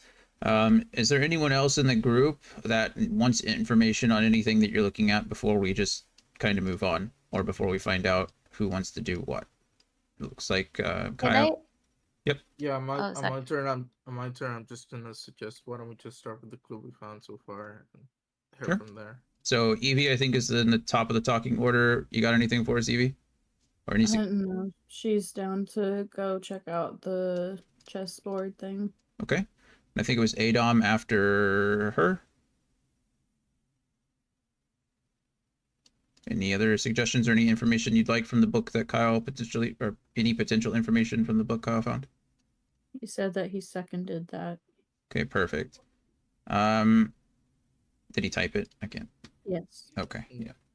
And then I think it was Emmy next. Emmy, thoughts? Anything you'd like? Any information you'd like? No. Okay, so you guys are starting out with the Philosopher's Court as well. Alaric, you had a question. What you got? I just wanted to see the puzzle real quick again. Sure. Just a quick. He's definitely down to investigate the first clue one by one with everybody, but he just had a quick thought and he wants to see the puzzle real quick. Not a problem. Ah, okay. All right, no problems then. He's okay to investigate first hint though. Okay. A Perfect. secret can't be revealed. Can't. A secret revealed can't be recalled. Okay. Okay, so it sounds like there's no objections. It looks like you are, you found some scrolls for use. Are you taking the book that you currently have? Are you taking this book with you?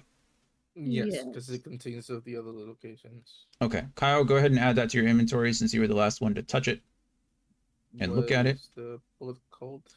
You can just put History of Candlekeep if you want. It's probably the easiest way to keep track of it. Let's see if I can find the map that I was just using. I think it's this one. Okay. So yeah, and you do. You decide to leave there. You go down. You leave the high tower library and take the lift down. It seems to automatically lock behind you as you step out of the lift, and therefore access granted back up is limited at this time.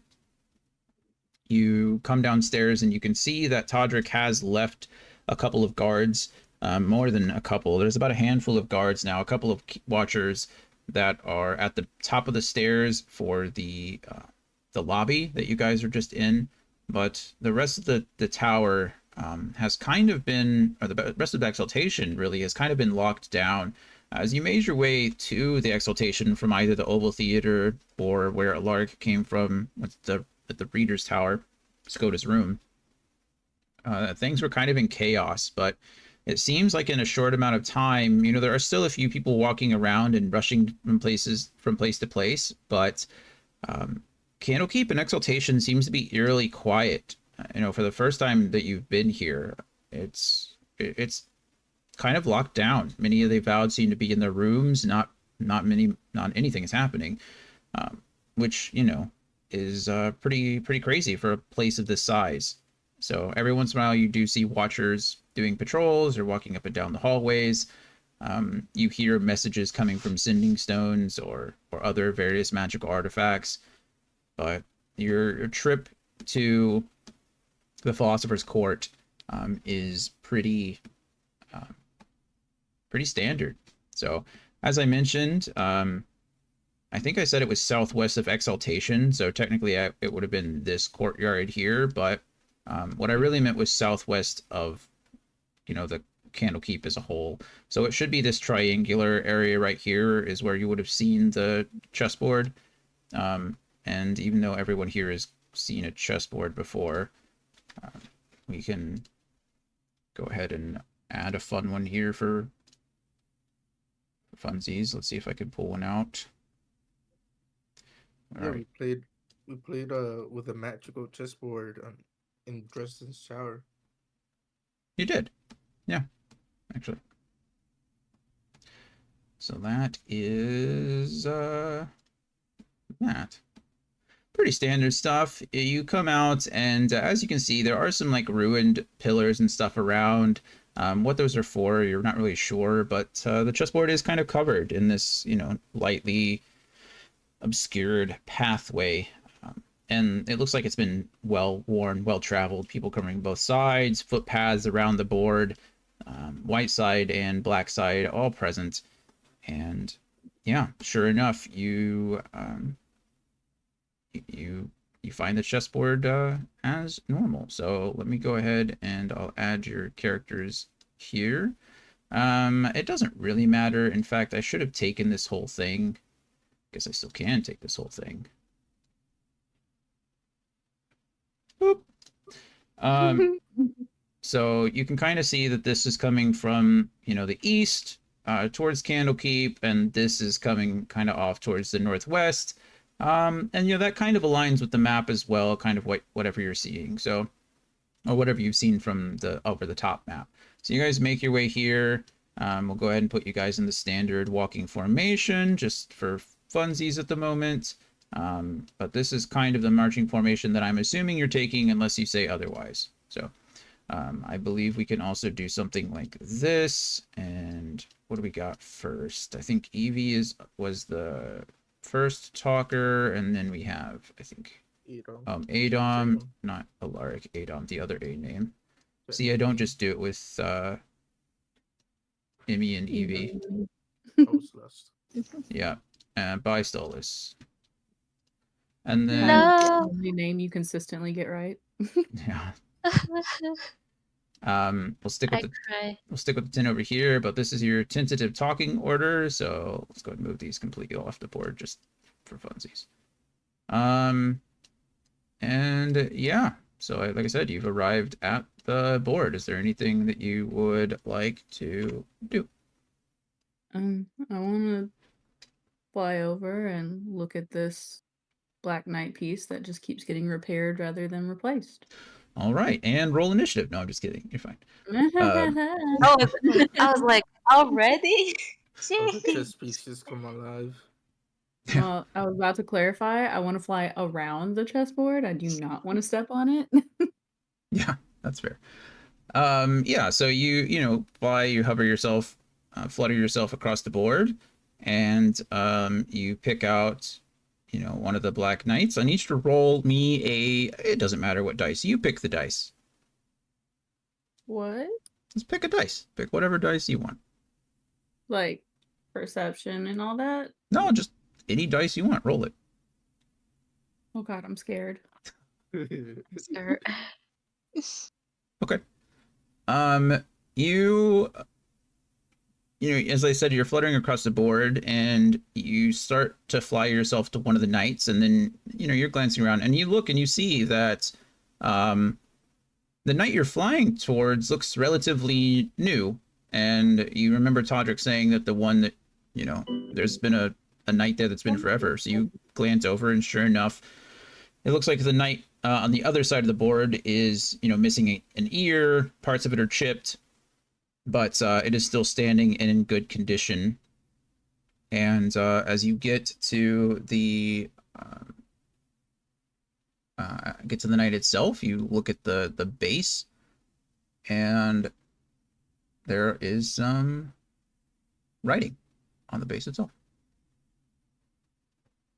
One sec, there's people at my freaking door again. Stupid people. Stupid people. Stupid people. Stupid people. All right. Well, we'll go down the list. Adom, what you got? Anything? You want me to roll?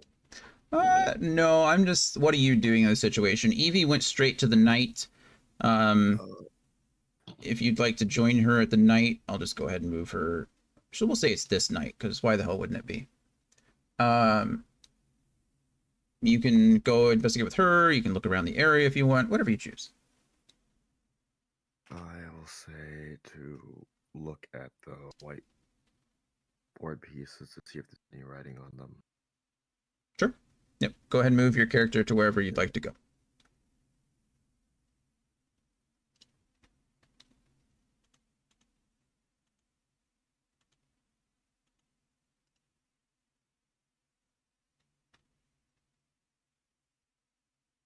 That's good. Okay. Great. Emmy.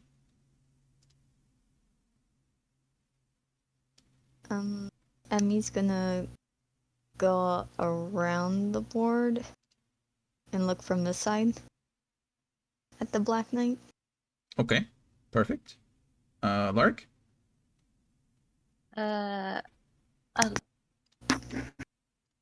I'm back. Um, Sorry. You're fine. so, just out of character question, are the pieces lined up like perfect? Nothing is moved. Do we see that, or we don't know? Yeah, they look like they're in normal positioning for an opening board, a brand new board.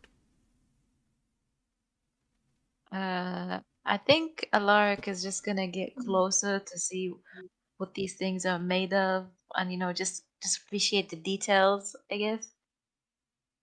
Okay, great. And Kyle.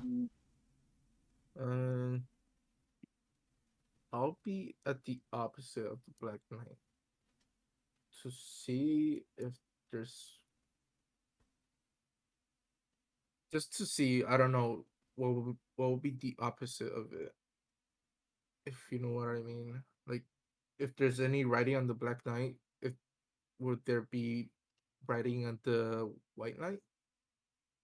Yeah, that's fair too. I think Adom was doing the same kind of thing with the other knight to see if that one had any writing on it. Right. Okay. Did Evie notice anything about the night other than it looked new? Well, that knight didn't. This is the old knight. I was having you roll to see which one you went to, and you rolled high enough, so you went the right one. Good job. Oh, okay. So it looks like Evie and Emmy are around the old knight, and then Adom, Alaric, and Kyle, you all are at the opposite side of the board near the white pieces. Yeah, I need everyone here to go ahead and roll a perception check. Everyone. Yes. Everyone. Okay.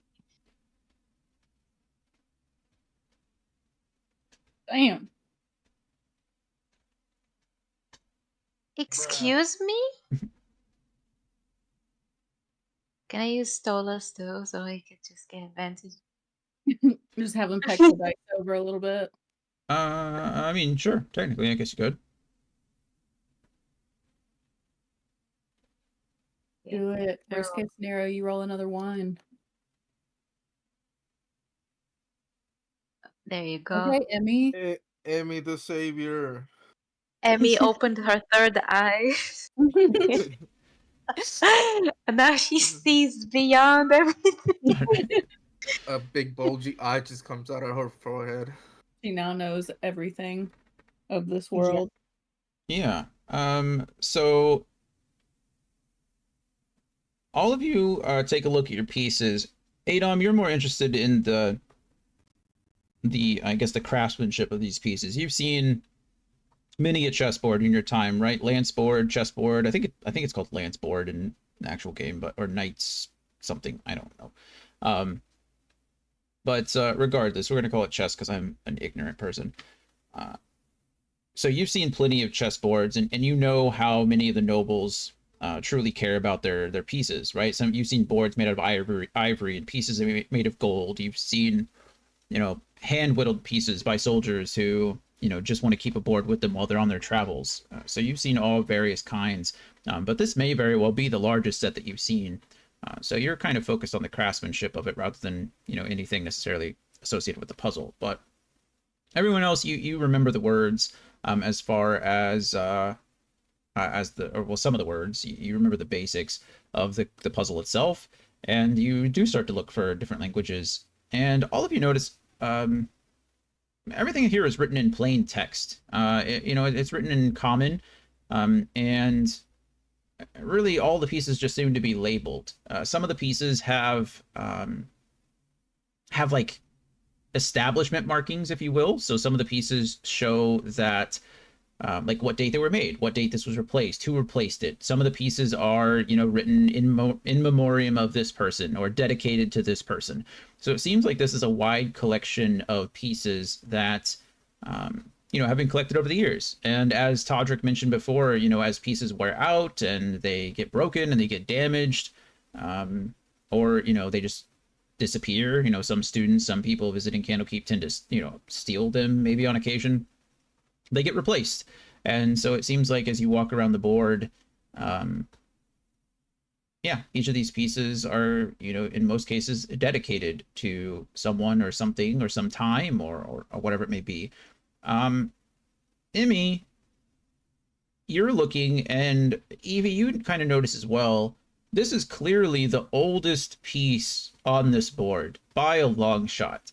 And if any of you guys were like betting people, you would assume that this piece should have been replaced a very, very long time. And Emmy, as you look around the base, you can see that some of the writing has been broken off. It seems like many students or many of the avowed, just like, young, silly people do, have, carved initials into this piece, J loves L and S&T forever and things like that. Various random teenage doodlings. But you can see, Emmy, at the very base, at the very bottom of the night itself, you can see that it also has a dedication. And it's written, dedicated to clumsy people.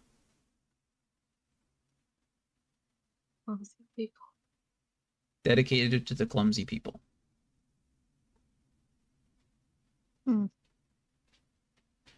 Guess I'm one of those people. Potentially. Damn. Okay, so now, Evie, we'll say that you all have that information. Emmy, is that something that you're sharing with everybody? Yep. Perfect.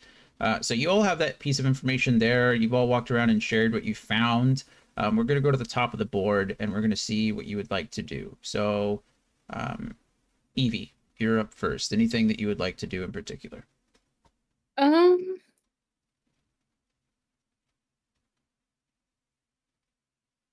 Can we like knock it over? I don't know. I don't know what to do. Do you want to knock it over? Kind Yes, of. let's do it. I kind of do. Okay. And like to see if there's anything on the I'll do bottom. Evie wants to knock it over. Adon. So, well, I was gonna say, can Emmy I'll help help me knock it over so I Oh, can see if hell there's yeah. anything inscribed on the bottom of it? Yeah, I was going to let you all decide what you want to do and then have people roll based on that. So, Oh, okay. Sorry. No, you're fine. I mean, rolling her sleeves up. Evie kind of gets the piece going and kind of starts to push it over. Her wings start fluttering pretty fast as she's like trying to muscle this thing over. And you realize that the pieces are pretty heavy. These are generally moved by magic or some kind of magical means rather than, physical means necessarily. So, Adon, you see Evie doing this. You've kind of admired the pieces a bit. Is there anything in particular you would like to do? Assist. Okay, you can go ahead and move your piece or move over towards Evie if you'd like, or move wherever you'd like. Emmy, you're going to assist Evie in pushing this thing over? He's gonna like back up, get some speed, and just like ram into it. Perfect. Oh my gosh. Like linebacker tackle that shit. Yeah. Alaric and Stolas. Can't forget Yeah, Stolas. we'll help. We'll help. Just like he'll walk over at them first and then ask, "What the hell are you all doing?" Just question. I want it to be Stolas perching on the top, like that little bit of pressure and weight to be what finally tips it over. Yeah, he'll do that. He's Stolas will try to help too. Like literally the tip of a talon and like a little flap of the wings, and that's what does it. Love it. You're just gonna perch on it and tip it over, just like the final touch, right? Even if he doesn't help, like I want him to think that it was his doing that it fell over. Kyle, what do you got? What are you doing? I'm pretty weak. Just rather observe. But has it been an hour? Would you say? No, I'll say it's been like maybe half that time at this point. Probably by the time you get back up to... Okay, that's fine. Yeah, you still have your enhance ability. Yeah, I'm gonna play my flute to help to inspire them. Sure, love it. I'm gonna play my flute. You're all inspired, so you can all... Kyle, what kind of music are you playing? You're trying to knock over a chess piece, so pick appropriate music. Something to pump them up. No, I'm just kidding. I'm just kidding. Okay. So I need Evie, Emmy, Alaric, Adom, and Stolas to go ahead and roll a strength check, or an athletics Um, check. Excuse me. You can roll athletics, Oh gosh. or acrobatics. I'll Let let you me- choose. It doesn't really matter. I don't care. Let me look at Sola's Okay. sheet real And quick, Kyle, 'cause you're I'm kind gonna of- be rolling a performance check, but I'm just gonna treat it as like. Damn, What are these Adam. rolls? We're knocking it over, Go guys. ahead and roll a performance Emmy's check got for me. this. Oh, Emmy's killing I it. have advantage. Yep. Solas has -4 on strength, just to let you all know. I'm sad. Okay. And I have -1 on strength. Does Kyle's flute playing give us like an extra plus something on our roll? No, it's horrible. I distracted you. Yeah, so Uh. we'll say that you can each add 1 to your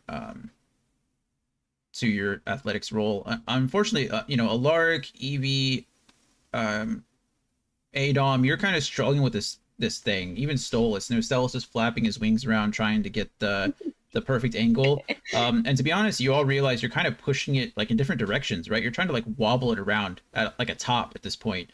And then all of a sudden you just hear the heavy footfalls of Emmy. She has taken just a running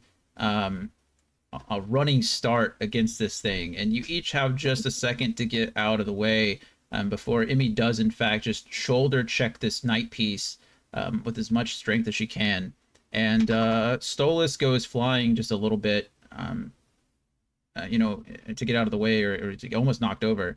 But you successfully knock the knight over on its side. Stolas perches back on top in this like with a puffed out like chest and his feathers, and he's kind of doing a little waddle dance. He certainly believes that he did that. Happy And- Owl Yeah. Happy owl noises. As Kyle plays Eye of the Tiger on his flute, which really gets you guys, all hyped up.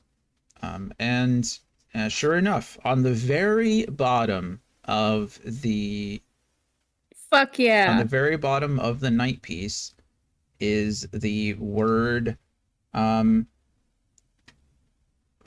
fustilugs or fustilugs. I'm gonna go ahead and post that. What the Hey, hell? I'm gonna need a spell check. Yeah, I understand.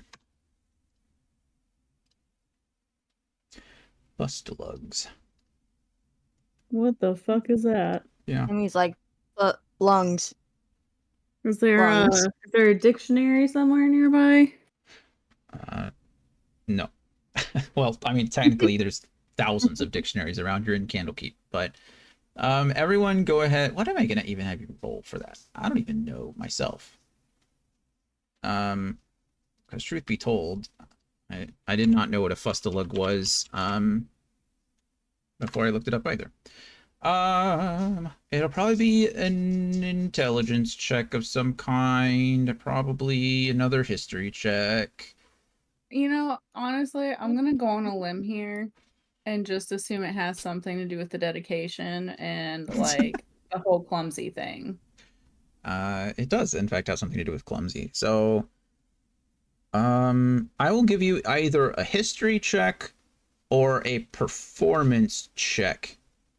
Oof. Or I'll take the history. or an insight check. Never mind, I want insight. Okay. Insight. So your character can either roll insight, history, or performance. I'll do Insight done. performance. 20. Insight. Let's go. Okay.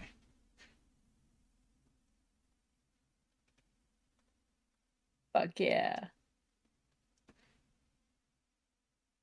Bro, no way. Wow. Are we Kyle. rolling insight check? Either Performance is not my inside- thing.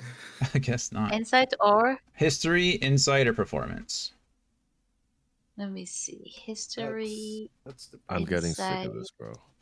I know the dice are just not. Oh. They're not Dyson today. And It feels I'll go like with they're history. the dice are Dyson for like one person at a time. Right. I'm rolling history because Sure. well, Man. that's not fucking matter. Okay. Yeah, I mean, you're all pretty excited that you just found your first clue, so you're not really worried necessarily about what the word means, but Evie's probably the closest. Maybe you can put some pieces together and figure it out, but out of character, in character, I don't really care. A fustilug is, in fact, a ponderous or clumsy person. It's actually often referred or often prescribed to a large and slovenly woman, unfortunately. So a fustalug is a large, lazy woman. But yeah, you kind of puzzle that together as it's dedicated to clumsy people. A fustalug is someone who's clumsy, and knocking over the night piece, is probably a pretty clumsy thing to do. So I did put it. I did put it in the Discord. Fustalugs is your first word. So I'm going to, for just so you guys can get an idea of how this works, because this is your first. I've already done it in the Excel. Yeah. So you guys have just discovered the answer to the third clue, and it is in fact fustalugs. So, can you remind me how to do it all at once? Sure. Again? Yeah. So, if you said you've already entered them into Excel. Yeah. Okay. So what you would do is, firstly, you need to find out what the cipher word is. So in this case, it looks like going to the puzzle. Yeah, I was gonna say type it so we could, write it, one of us, and then. Yeah. So in this case, what'll happen is y equals f, right? So Y equals. yep, y equals Yeah, f. let me see. Mhm. Y equals. No, not like this. Okay, so you're going to highlight the whole message, every letter in the cipher text. And then you can go Control F. And you can go with replace. And then you're going to replace every capital Y with a lowercase f. And you're going to click replace all. Boop. And it looks like it made 6 replacements on mine. Okay, Control F. Mm-hmm. And then every Y with F. Mm-hmm. Every capital Y with a lowercase f. Yep. And replace all. Cool. Yep. And then then you go back to the little thing, and now you know that U's are, or I'm sorry, L's are U. So then you do that. You go back to the sheet. Okay. U, L F, is U. capital F is a lowercase s. Replace all. Yep. Oh, that was a lot of replacements. Okay. Capital I with a T. Okay. D with an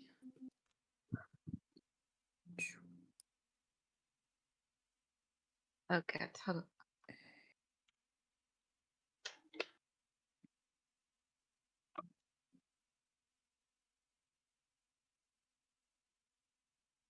on.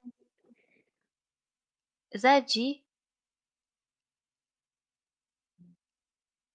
I don't know what you're talking about. Oh, never mind. Okay.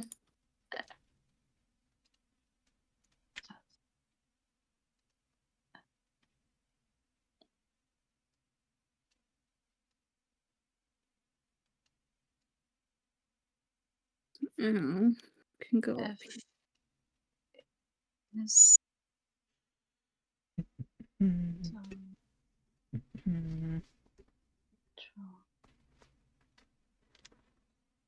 replace F as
looks.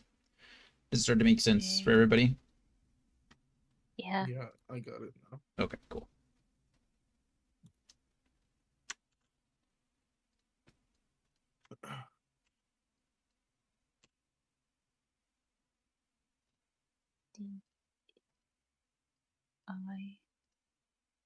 Make sure if you get the option, you want to match the case as well, because as you start replacing letters, it'll do like weird things to you.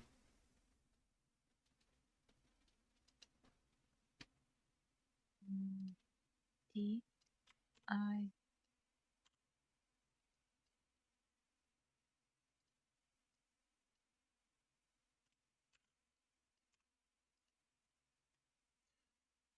Lots of S's, a lot of F's, I guess.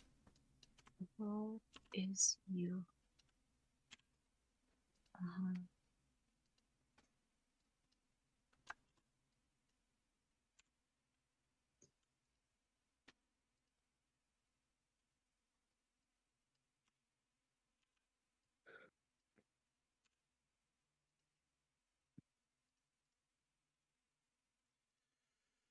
Okay, so pretty good progress right there. Heck yeah. Next clue. Let's go. Well, it's a good clue. It doesn't look like any words are completely solved, but a couple are really close. Yeah, I've already got like little guesses for certain ones in my head. Yeah. Definitely getting closer. Well, obviously you're getting closer.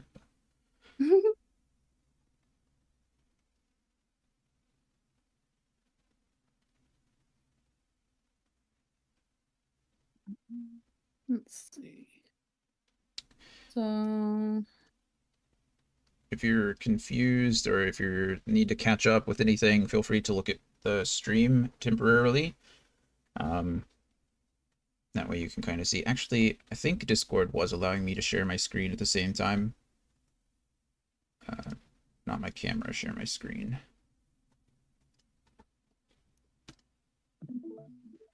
There. I think you guys, fingers crossed. It's going to slow my computer down like crazy to be streaming both, so I don't want to do this constantly, but also I don't want to stream my screen all constantly anyway, because, you know, spoilers. But this is kind of what it looks like if you're using the replacement method.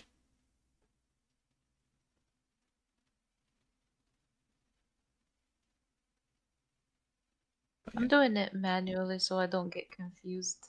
That's fair. If you're doing it manually, I would recommend going in and you can actually you can do it the same way, except when instead of going to find, well, instead of going to replace, I think you can find what you're looking for and then format the cell to where it highlights each of them. And that way you can just, it'll highlight each of those letters and you can just go through and put the letter directly above it. Does that make sense? Like if I have it find, if you're watching my stream, are you using, I assume you're using Excel, right? Yeah. Okay. Let me know when you're on this. Okay. When you're watching the stream. Yeah, let me. All right. Let's see. Yeah. Oh, that's not gonna work, is it? Maybe I'm wrong. Well, I guess it doesn't really matter. You can just find all of them and it'll just, if you do that, you can do it one by one and then just write in above it and then click find next. It'll find the next one and then the next one and then the next one. Is that what you were doing before? Me? Yeah. Well, so the thing is, I am doing this, but before when I was doing the replacing, it was replacing. So I was replacing, for example, F for S, and then wait, Yeah, that's why I said before that you need. Y's. Yeah, so Y I did Y's for F first. Yeah. And then when I reached F the for F for S, it switched the ones that I already switched. yeah, So that's why you have to match the case. yeah, so because if you don't match the case, then it'll just try to find everything. yeah, I mean, I'm finding comfort in doing it manually. Sure. Yeah, no, like I said, if you don't want to replace, that's fine. But you can still use the find option and then just find the next one each time, and it'll just direct you to the next.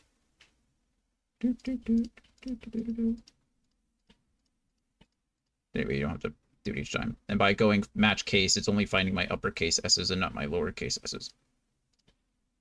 But whatever. Whatever makes you happy. Whatever floats your boat. Whatever boats your float. Whatever. Never mind. That's inappropriate. Okay. So, yeah. You have your first clue. Congratulations, everybody. You found your first word. Yay. Yay. We did it. Okay. So Fustalugs is your first plain text key, and some of you are still working on it. Some of you already put it in the thing. My cat is being obstinate. What are you doing, bud? You can't be on that side of the keyboard. You know that. Yeah. So 1 clue down. Good job, everybody. Boop. You knocked over a piece of a chess piece and got the answer. Yay. Yay. 5 to go, Gee. potentially. Yeah. Let's do it. Okay. So let me know when everybody is back on Owlbear, and we can start. It looks like Adam's already getting the process started. But when you're back on the screen and you've got the Owlbear pulled up and the cryptogram pulled up, feel free to move your token where you think where you think we should go next, or what you should try to investigate next. Or kind of, but take your time, no rush.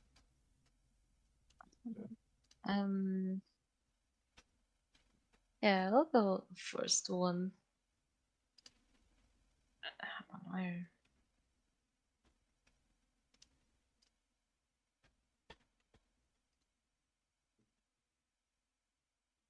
The first one.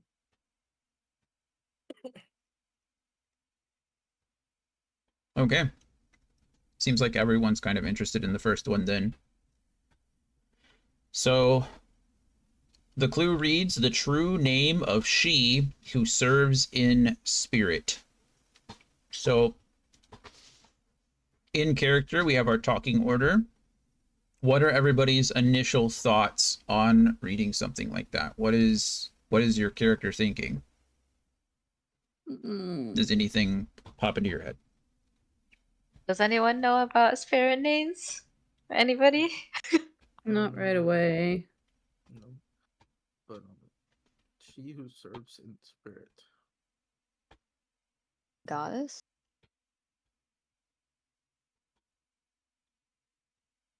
I don't know. Serves in spirit. I just wonder if So she's there but not always there. She's there but not visibly. So faith? Maybe? Something about faith? there's 3 letters are the same. So The true name of she. So she has the true name. So she has multiple names? Probably. Fuck. yeah, Alaric scratches his head.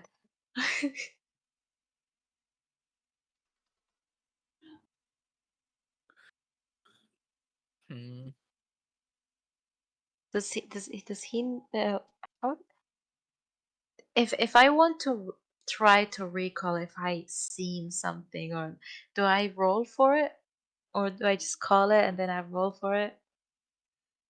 Yeah. If nobody comes up with anything that I can't give you more information on, then I'll have everybody essentially roll potentially a history check. Some of you possibly with advantage, depending on the circumstances. So, yeah, like if you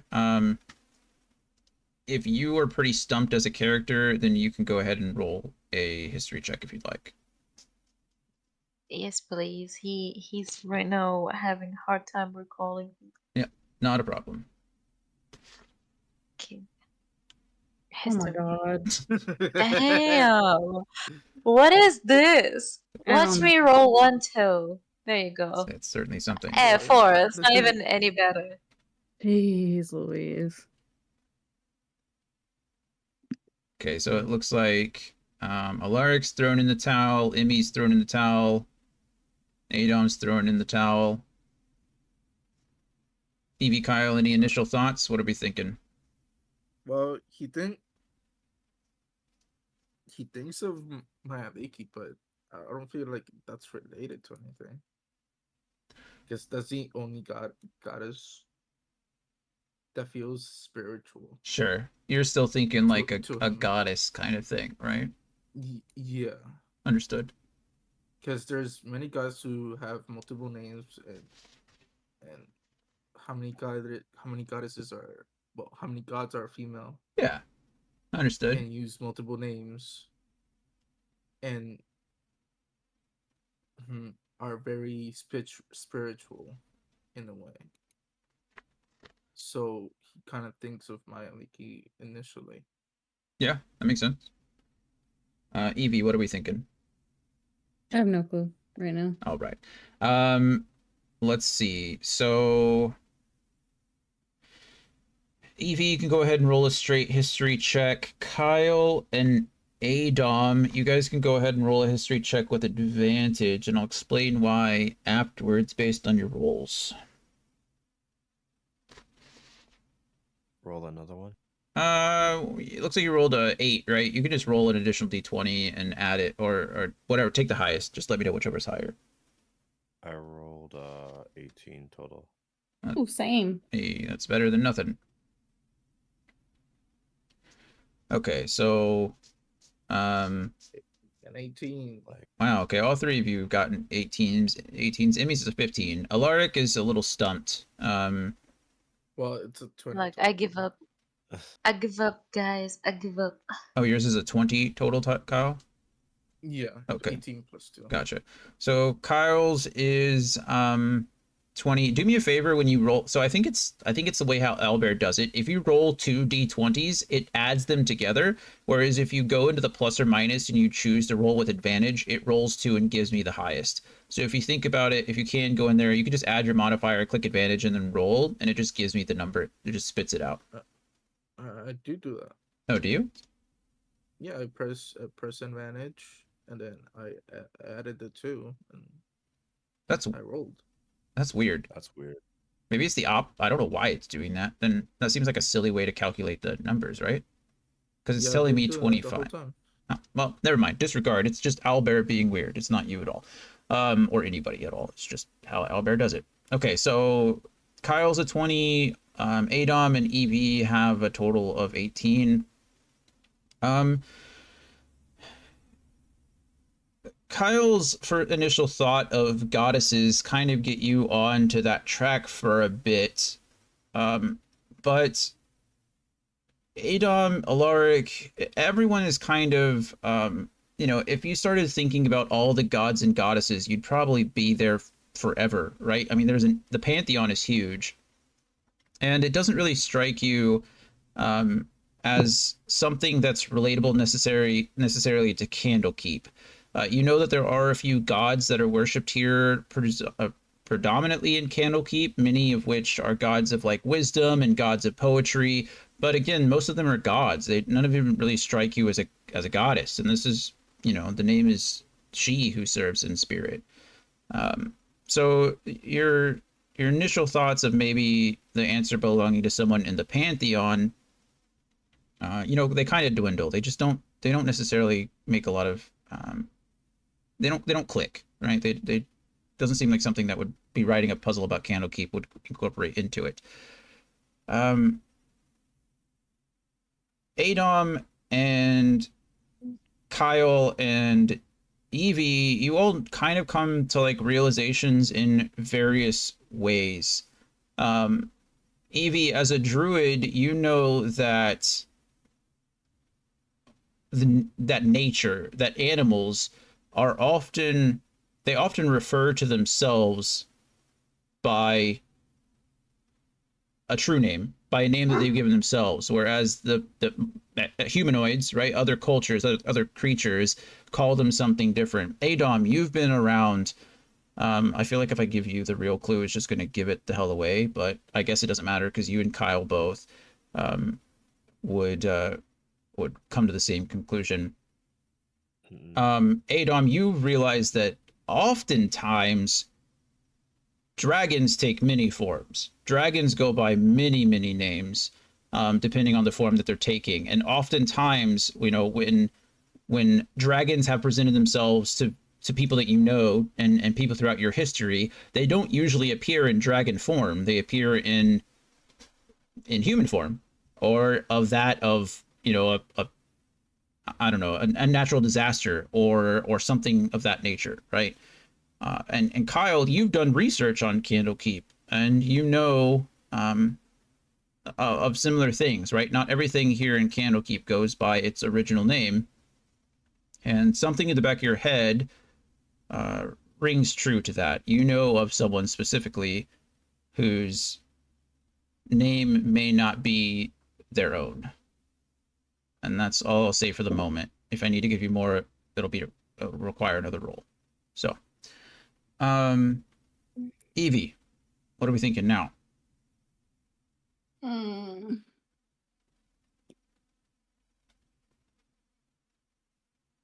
Well, you brought up dragons.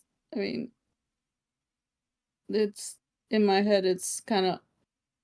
It seems like it's going to be the one dragon that we encountered below in the tunnels.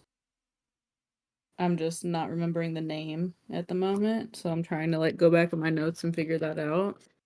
Sure. Because it's the ghostly one. Yep. Adam, initial thoughts? Kyle. Yeah, based off of the letters that were there, the only two names that came to mind seemed to be inaccurate, which were Malachi and Farrakhan, but I'm pretty sure those two are not it. So Sure. I really don't know. I don't remember. Miram?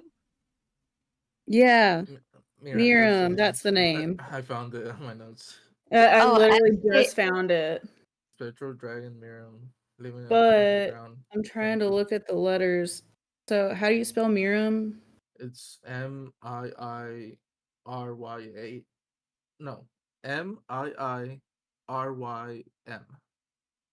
So That that doesn't. doesn't match up. Is there another Yeah. name that she goes by? Like, Based on my research, I don't think so. I don't think Jonathan, out of character, I don't think Jonathan has mentioned that she has multiple names. well, it says the true name. So just because people call it Miram, like, doesn't mean that's her true name. True. Amy, what are you thinking? Oh, I was asking Amy what she thinking. She left. She is AFK. I'm back. She's back. Oh. What are we thinking, Amy? I missed a bit. What happened? Okay, we'll come back to you. So in regards to discovering clue number 1, she who serves in spirit. Alaric. Yeah, it's Miram. That makes sense. Yeah. She's a spirit.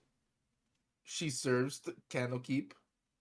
But we'd have to see if, like, maybe, I don't know, maybe you could roll to remember if you came across any other names that she goes by. Let me double check my notes if she has another name. Alaric has no clue about dragon names, but he maybe wants to try to remember. What are you trying to remember? You try to remember her true name? Yeah. Oh, I'll tell you right now, none of you know it. Okay. Yeah, that's what I thought. You never mentioned another name No. other than Miram. What from his research would Kyle be able to find out where, like, think of where to look for that? Yeah. Yeah, Adom, I'll tell you right now that you know, and maybe even Evie knows, right? Like all of you know that there's power in names, right? Most people who, you know, Evie, you know that, you know, working as a bounty hunter, right? You never gave your real name, and most of the people that you were tracking down never gave their real name. Adom, you know, Evie or Emmy and Alaric, working in a crime, growing up on the streets, you know the same thing, right? Like most of the time, you never gave the names of yourselves. You went by not necessarily code names, but nicknames, you know, idioms, little things like that. Adom, we've already discussed, right? That you know that most of the time when dragons present themselves, they would never tell you their true names. They have names that they present themselves as, but they would never give that up. And Kyle, that's the Gubby. Yeah, Kyle, you know that growing up near the Feywild, growing up with the Fey, you know that you never give a Fey your true name, right? Evie, you would know this as well, right? It's nothing that you wouldn't, you know, you're not familiar with either. But when a Fey asks for your name, you never give it, right? There's power in names. Say that again. So there's too much power in that. Yeah. So if you were to try to find, if you're assuming that she who serves in spirit is in fact Mirim, in order to find her true name would require very specialized research, or you would go directly to the source. I will say that you have access. You know, I wouldn't say you know, maybe not off the top of your head, you know exactly where to go. But using the book that Kyle currently has in his inventory that you guys have collected, you could probably find a location in which to study. But even then, it would take a long ass time. So it'd probably be easier just to ask her. Potentially, but you have to find her first. Yeah. So it's really either you go down and you try to brave the catacombs and the crypts again, and potentially get lost and sacrifice several hours of your time to ask her and see if she's even going to give it to you, right? Because again, names are important. Or you go to a secondhand source and spend time researching. What's that journalist name that she fucking knows everything? That what was her name? I have her. Journal. Oh wait. Thoreau? Hmm. Where my notes at?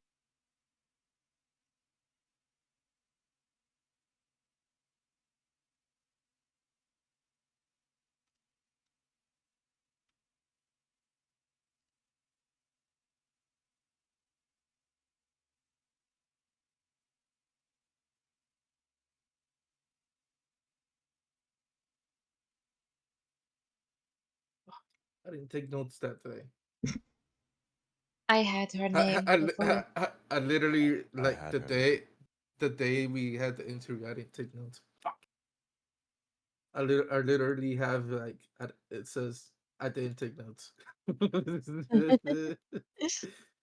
No, I had her name before I resetted my laptop, and I even wrote that she's sus. Like I wrote sus next to her name. I wrote some questionable language next to her name. You've seen her 3 times now. Yeah.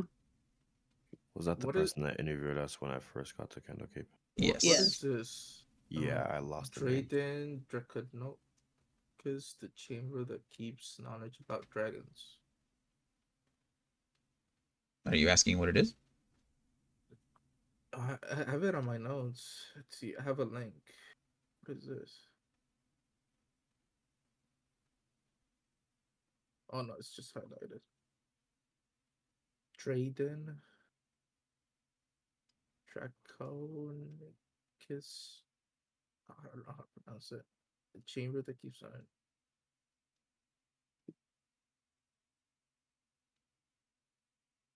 Is that a place? Mhm. Would you be able to show on the map? I just did. Oh, okay. Maybe. Oh, that's how it's spelled. I spelled it differently. Should we go there? It's literally the chamber of knowledge for dragons. No. That's what I have in my notes. Okay.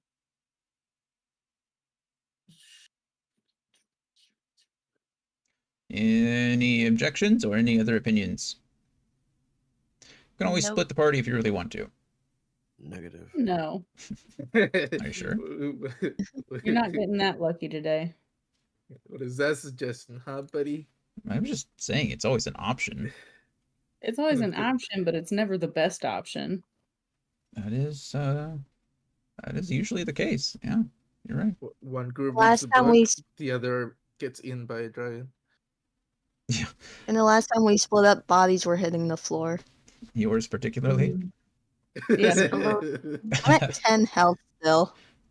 I mean, Explosions happen. Screaming happened You- last time we. you can split use spell slots. Maybe you should have used a spell slot of Cure Wounds or something. I found a scroll of Cure Wounds. Oh yeah. But yeah, you still have spell slots. If you have potions, you can use them. You can swing by the apothecary and buy more if you want to do that.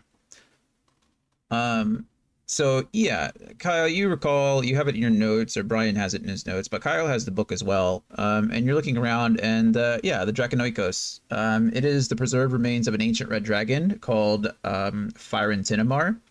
And it is reinforced with stonework in this library of dragon-related tomes and manuscripts. Several rooms are made entirely of the worm's hollowed-out carcass, with bones for pillars and scales for walls, ceiling, and floor. So it's literally just they've taken the carcass of a giant adult red dragon and turned it into a library. Wow. Okay. Yeah. One of the contentious chambers within the library contains the Dragon Breath Simulation Room, constructed many years ago by a wizardly member of the Avowed who wanted to know if he could survive the impact of a dragon's breath weapon. The room contains 5 very lifelike taxidermied heads arranged above the entrance, one of each of an adult white, black, red, green, and blue dragon. Anyone wishing to test their endurance can enter and stand opposite these heads and call out their chosen color in Draconic.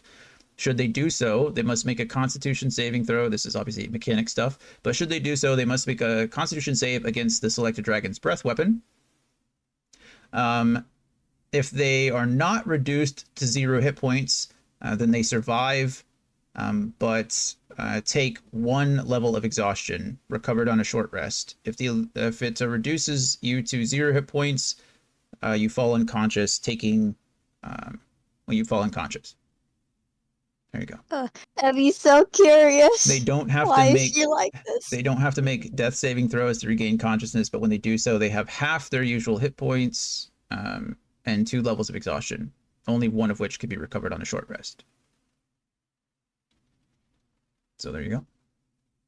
That's interesting. Abby wants to do it. She's curious. I hate her. Why is she like this? So Go ahead.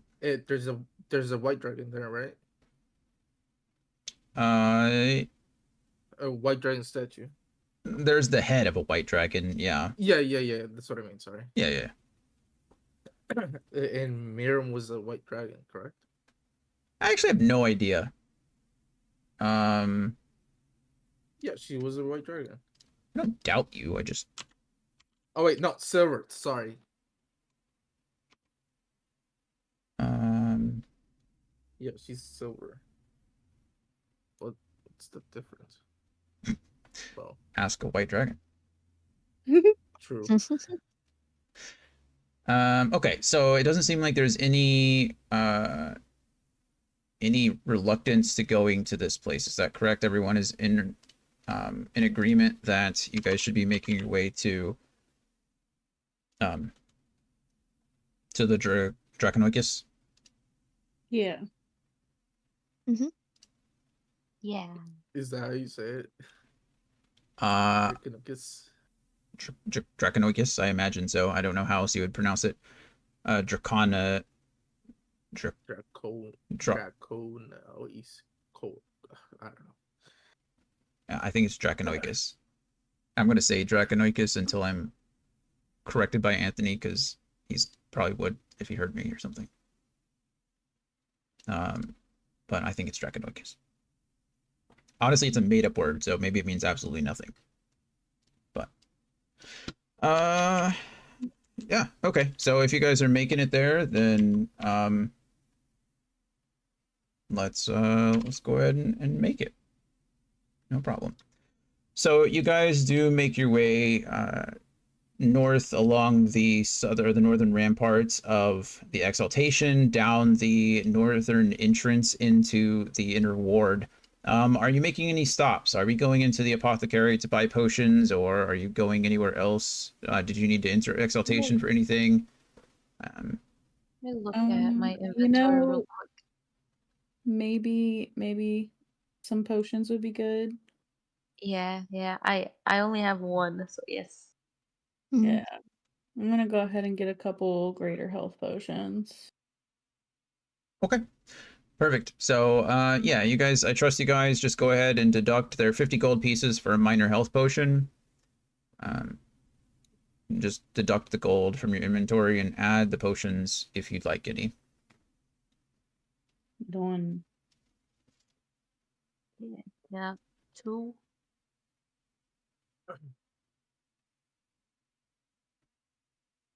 Alright. Alrighty. So you continue on, no problems, and or no problems that you know of.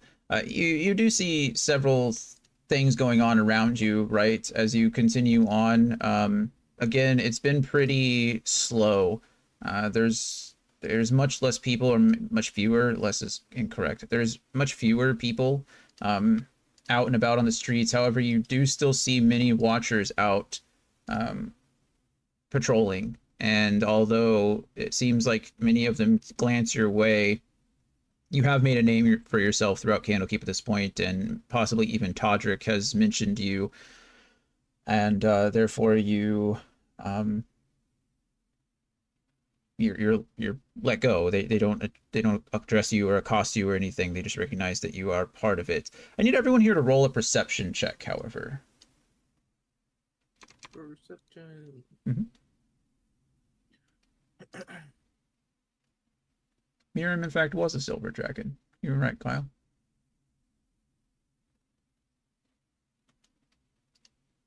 Did you say perception? I did.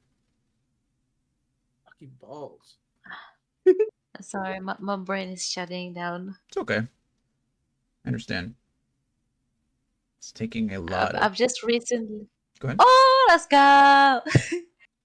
I opened my 5th eye right now. 5th.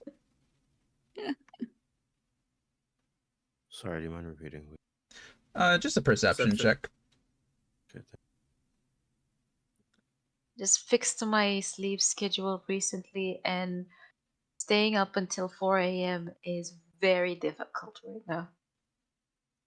I understand. Believe I me, try. do. I try. All right.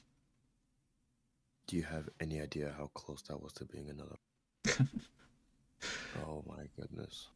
Adom and Alaric, everyone is going, again, you're all walking, you take this northern path, you do branch off and go over to the Oak Tree Apothecary.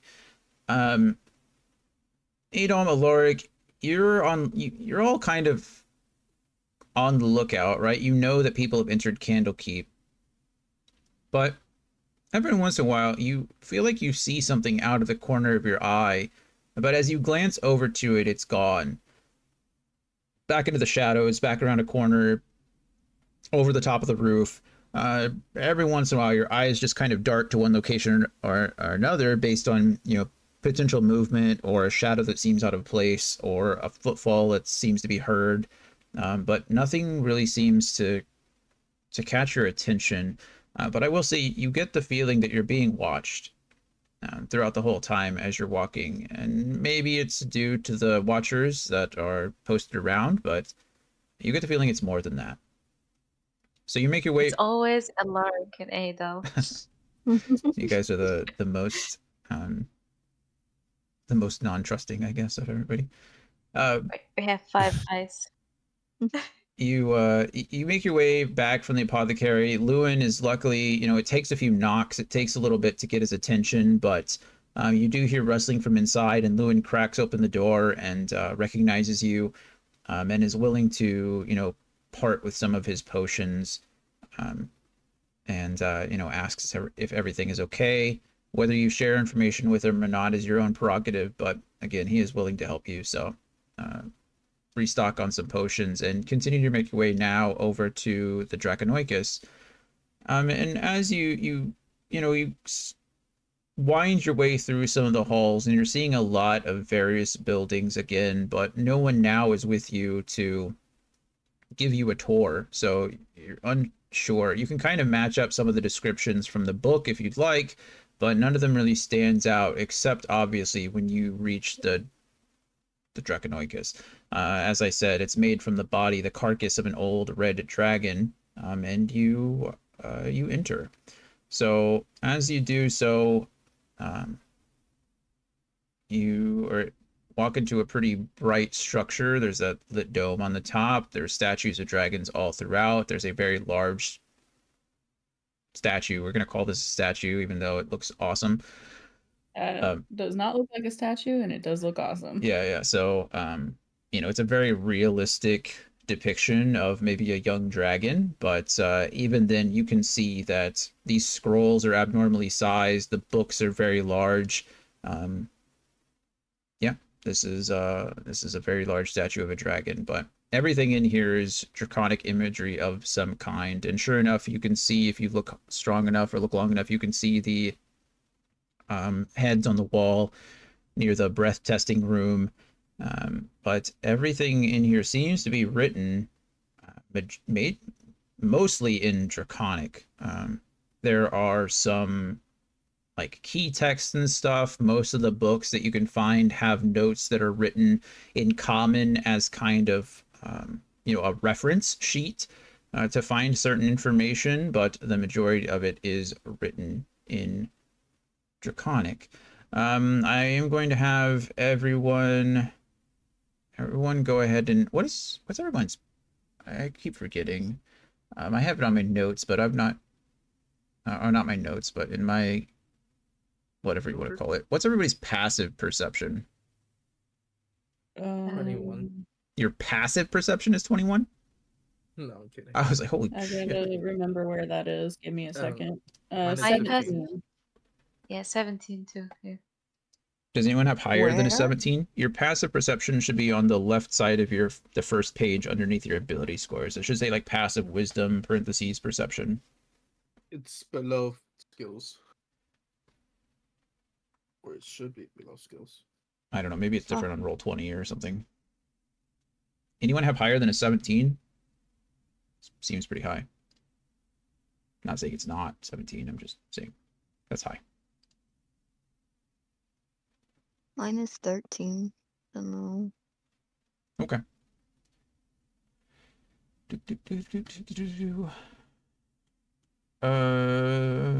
What am I going to do? I don't know. I'm gonna do this. Boop. Okay.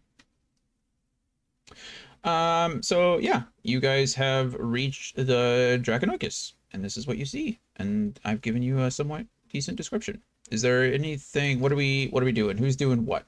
We got the talking order not up on the screen because I'm a bad DM. Excuse me. I have to do it every time, so it's like. What's wait. I mean, we should probably start looking for things about Miram. Goodbye, Stolas. You're there in spirit. No, don't do this to my baby. Stolas doesn't have a talking order. He talks with you. I'm just going to change your name to Alaric and Stolas. Do it. Is there any helpers around?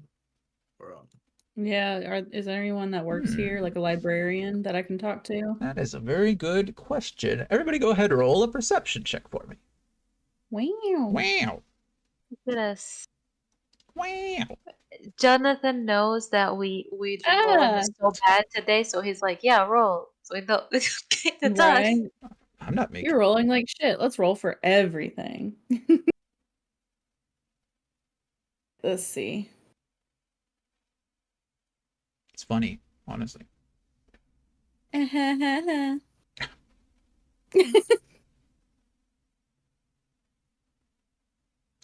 Looks like we got two 20s and a 21, so don't talk to me or my son ever again.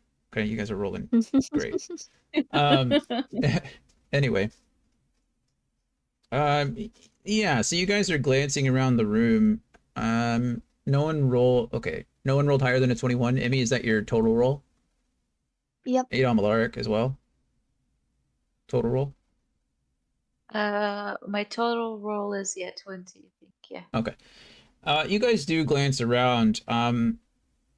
You know, being a specialized library, this library may not be as trafficked as some of the others, right?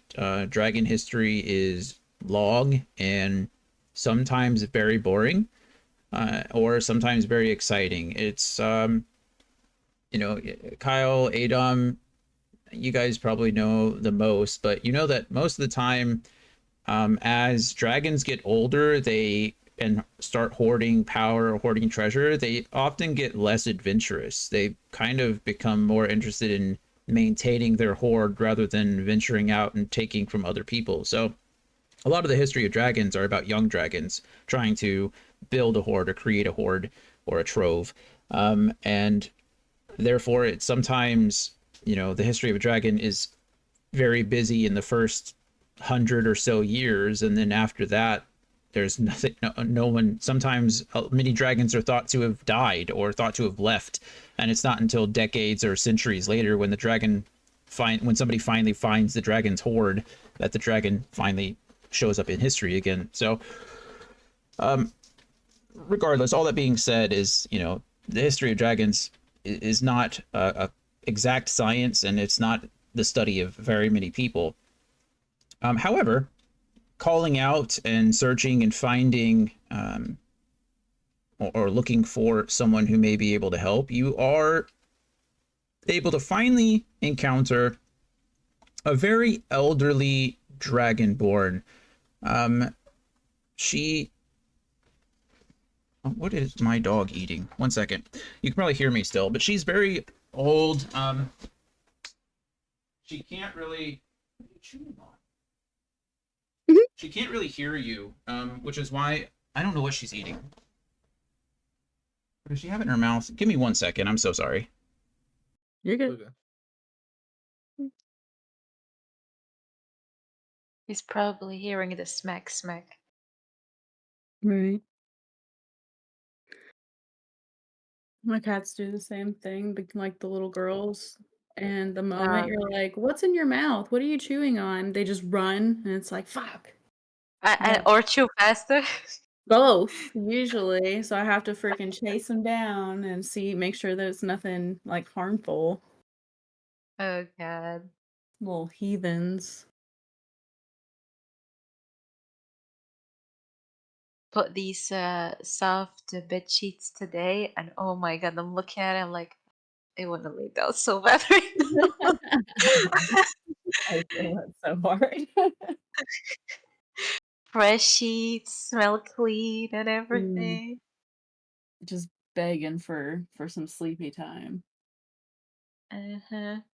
Yeah, I'm looking at the girls napping in their nice cozy little spots on the cat tree, and I'm immensely jealous. Be right back. Gotta use the bathroom. Okay. Mm. Mm.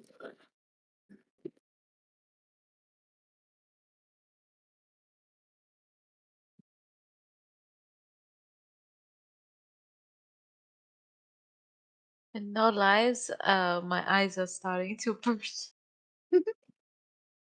1 more hour. I got this. I already told Jonathan, but I'm gonna have to hop off here in about like 30 minutes. I have a board meeting I have to attend. Uh, I'm in so much pain right now. I was Yay? woken up early today from my D&D nap because I usually sleep at somewhere around like 3 p.m. until as much as I can. Yeah. So I'll stay Mm. awake. But I was woken up like 3 hours afterwards and I grumpy. I don't know what Mm. year it was. I don't know what was happening. Mm. But at least I ate food. But god damn, it wasn't good. Mm.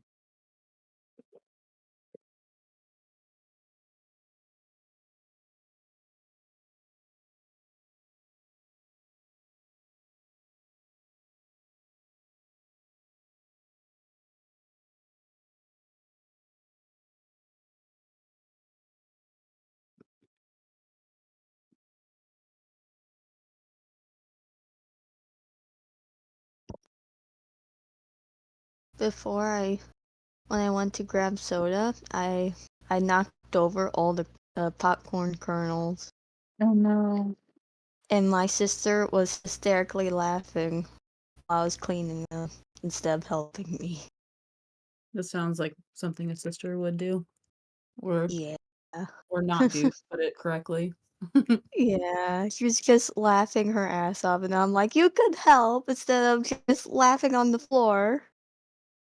There's so much popcorn kernels. Who leaves them on the edge like that? Someone reckless. She did it. I know she did it.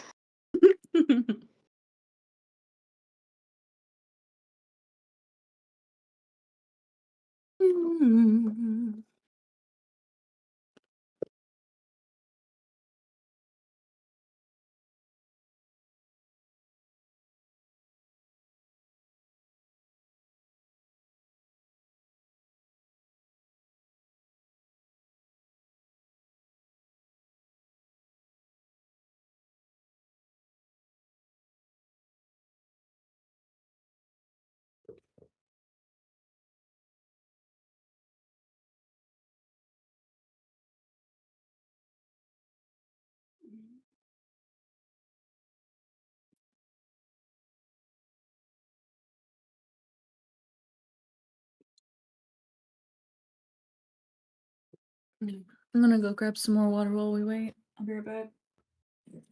I'm back. Welcome back. Yo.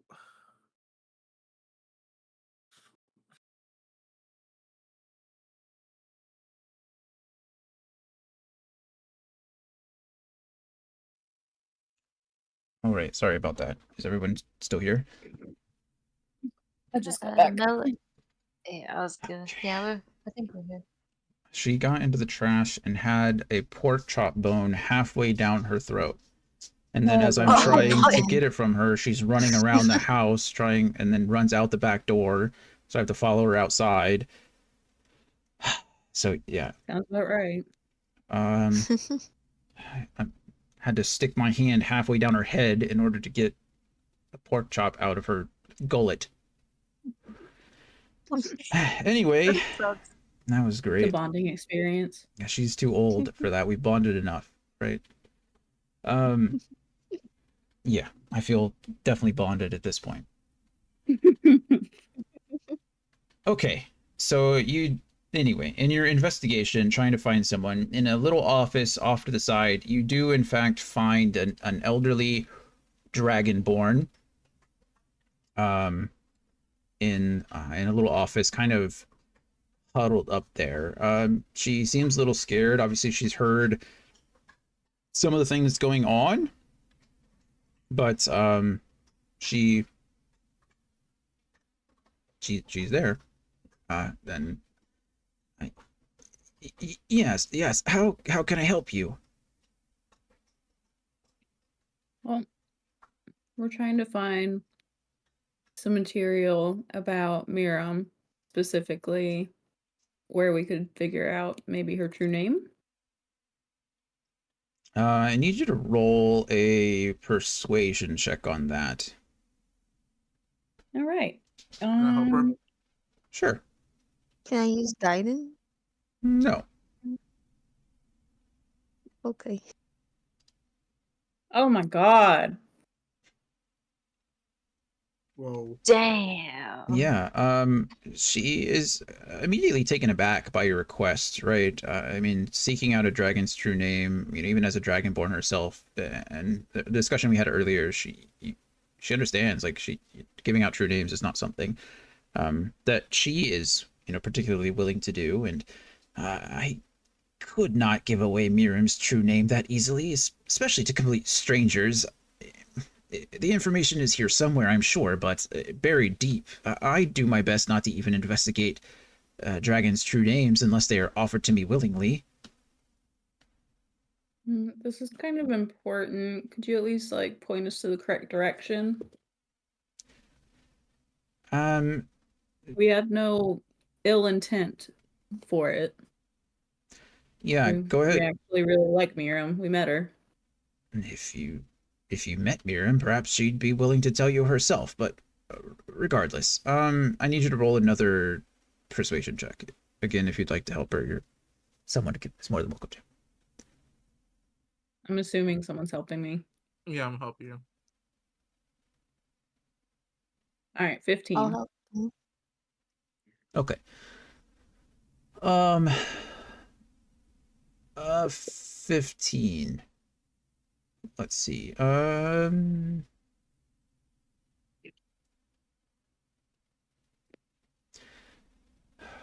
Miriam is a rather old dragon. She's been here at Candlekeep for going on 1500 years at this point, but she was old then even. There's a couple places I suppose you could look. You could look at the histories of Candlekeep and see if it's referenced there, but I highly doubt it. Most of the history here is stored chronologically though, so I would start longer than 1500 years, 16, 17, 1800 years in the past. That'd be my starting point if I were you. Okay, thank you.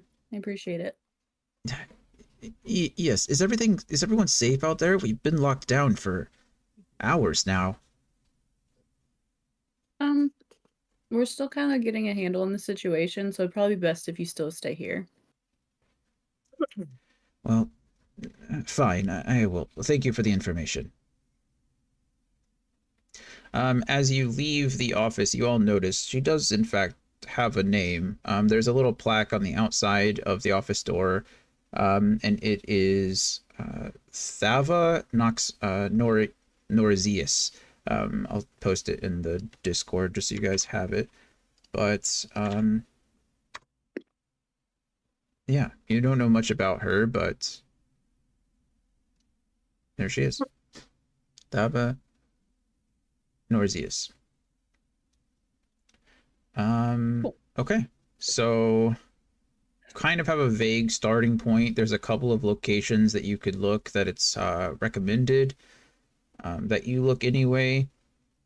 So we'll just go down the list and tell me where you plan on starting, whether you plan on starting with the history of Candlekeep or whether you plan on starting to search, the histories, the chronological histories. I'd like to do the chronological one first. Okay. Perfect. Adon?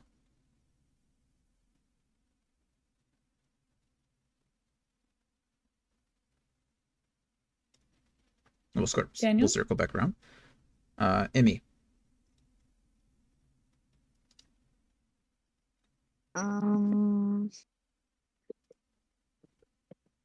I guess the beginning of Candlekeep. Okay.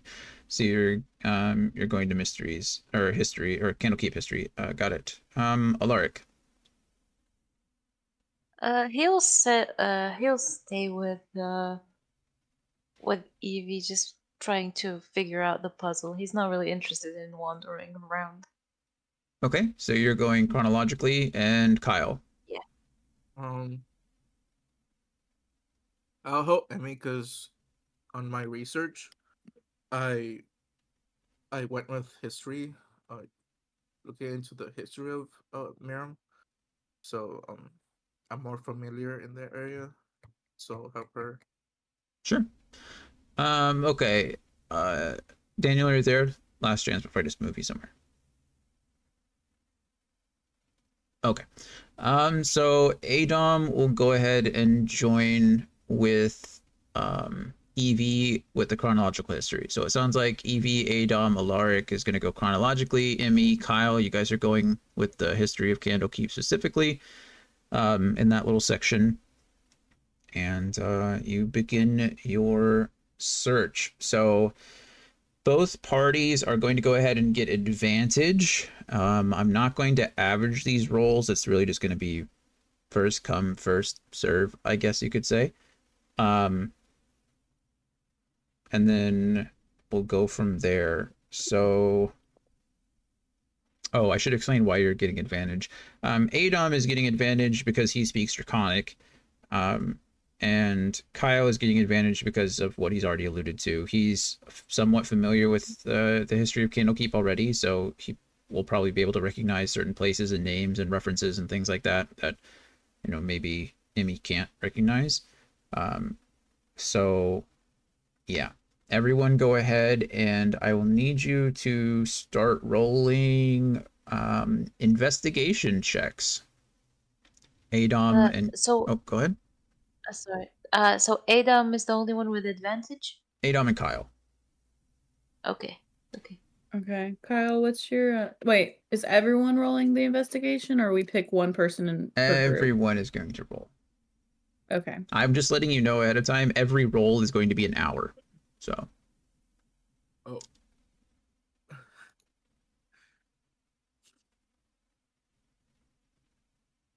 The investigation is with advantage? For you, For yeah. you and Adom, yes. Investigation with advantage. Are you gonna roll for Adom? Looks like Adom just rolled. So. Okay. Maybe. I don't know if that's his old roll or his new roll. Daniel, you're there? Okay, maybe that's his old roll. Sure, I will roll with advantage. I don't know what his investigation score is. I need to look that up. I don't know either. Jesus. Give me 1 second. Come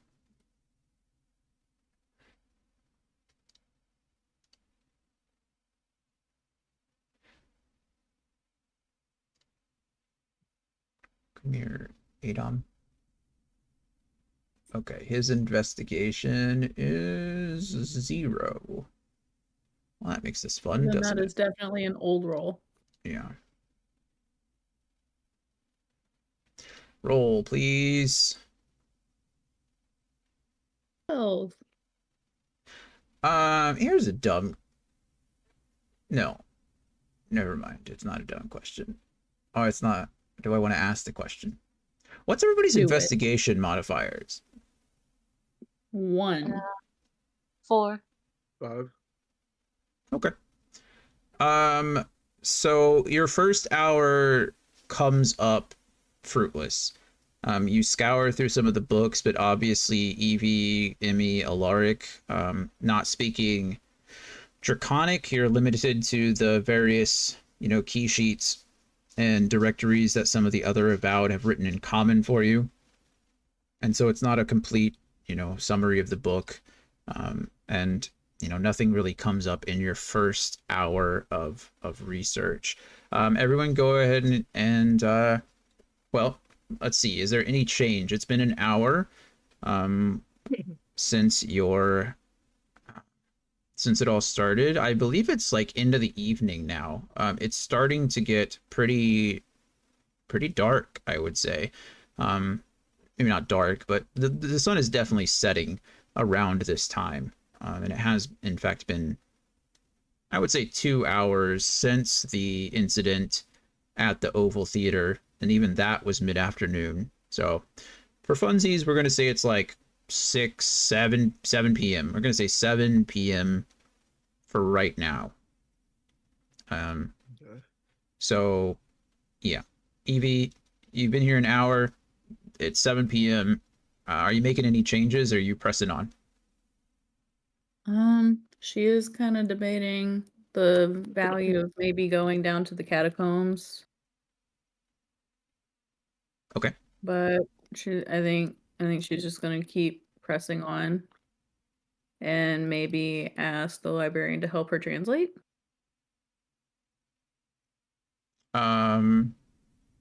Okay. Cool.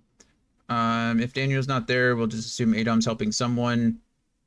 Emmy, thoughts after an hour? Emmy's asleep. Emmy is bored. Put the book on her face. Kyle's just trying to help her. Help me, Emmy. Yeah. She's just starting. Alaric. The book on her face. Yeah, that's it. What are your thoughts? It's been an hour. Nothing's come up yet. Any changes? Keep looking, guys. We got this. All right. And Kyle. I guess one more look wouldn't hurt. Sure. So yeah, he'll push on for one more hour. Okay. It's Evie, I need you to roll another persuasion check or intimidation, whatever you're using to try to get the Dragonborn to I'll help go you. persuasion. I'll definitely go persuasion. Okay.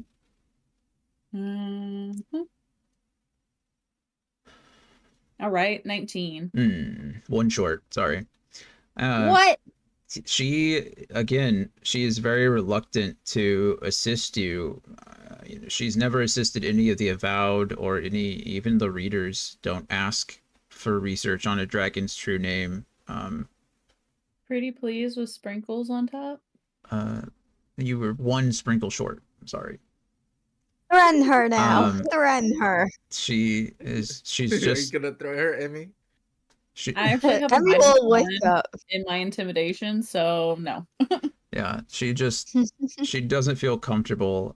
She gives you a couple of authors to check out. But that's as willing as she is to help you. She's already given you kind of more information than she's comfortable doing. So for this next hour, Evie, you can also roll with advantage for that. But after that, you're going to be on your own again after you've exhausted all the books from those particular authors.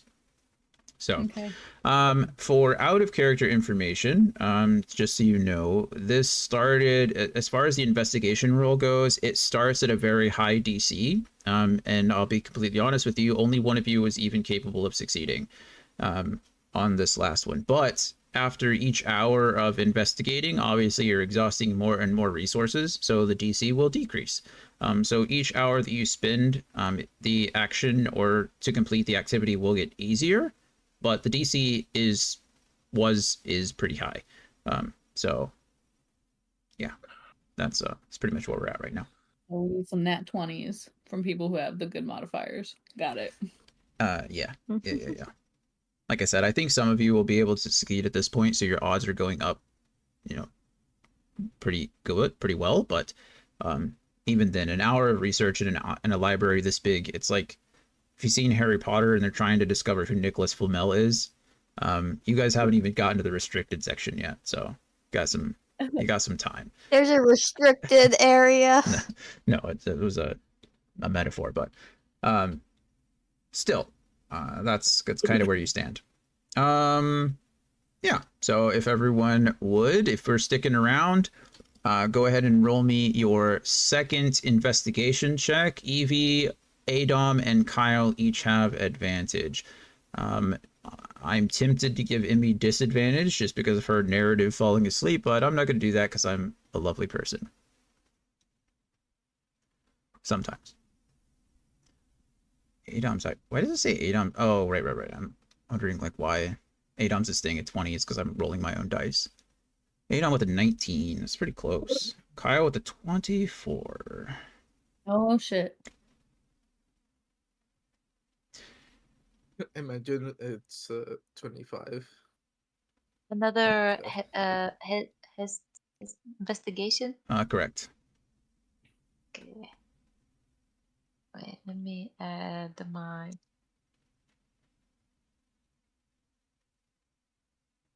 Excuse me, that's right in between Yeah. the 16 and the. I'll tell you, even with the And 16, it would not matter. So Kyle, it takes you the full hour. You all are scouring, but you're able to, using the information that Evie had gathered from the Dragonborn, from Thara, I think is the name that I just gave her. Thava. You recognize some of those authors too in your past research, and it's been an hour. It's on the 59th minute of that hour, you finally find a little snippet of information.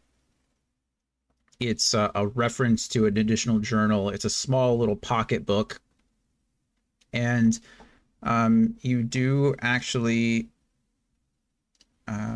Let me see if.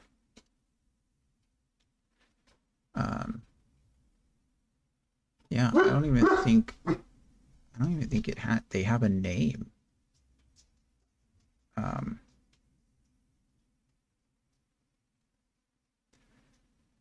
trying to see if that wizard even had a name. Everything that I'm seeing just refers to it as a wizard. But The wizard that sealed Miram. correct. Let's see. Probably Google it. I'm attempting to. That's what I'm saying. Nothing is popping up. I should have it on my notes. But No, I don't think you mentioned his name though. that's because it doesn't exist.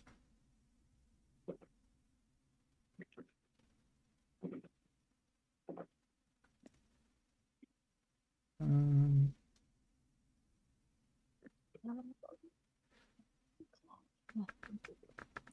don't know. Let's make one up because I can. How about that? I found a name. It's Torth. It says the Archmage Torth, who bound Miram's spirit to Candlekeep, didn't do so with a magic spell. I do see that now. As punishment, Torth. Yeah. Yeah. Okay. So there we go. Torth. You tucked back in again, Histories of Candlekeep, tucked back in the corner somewhere. It looks like it's been lost to time, Kyle. You find a little journal. And it seems to belong to a gentleman named Torth. And after reading through it, you discover that Torth was in fact the person that bound Miram here to Candlekeep after her incident. And he did so by using her true name. And it's written in the margins. It is nearly lost to time, but you do find it. And it is Vidikik.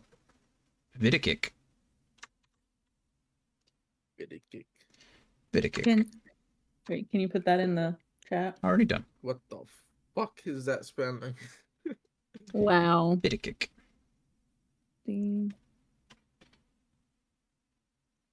Okay. Oh, is that this? Did we solve our second hint? We did.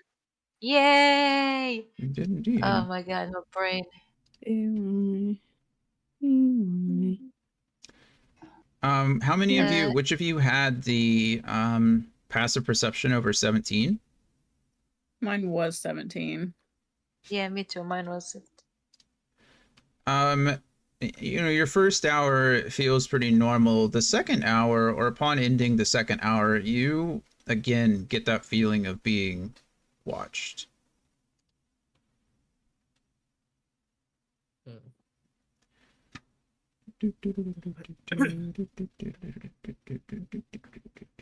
Okay. Is it just that? Is it just them two, or?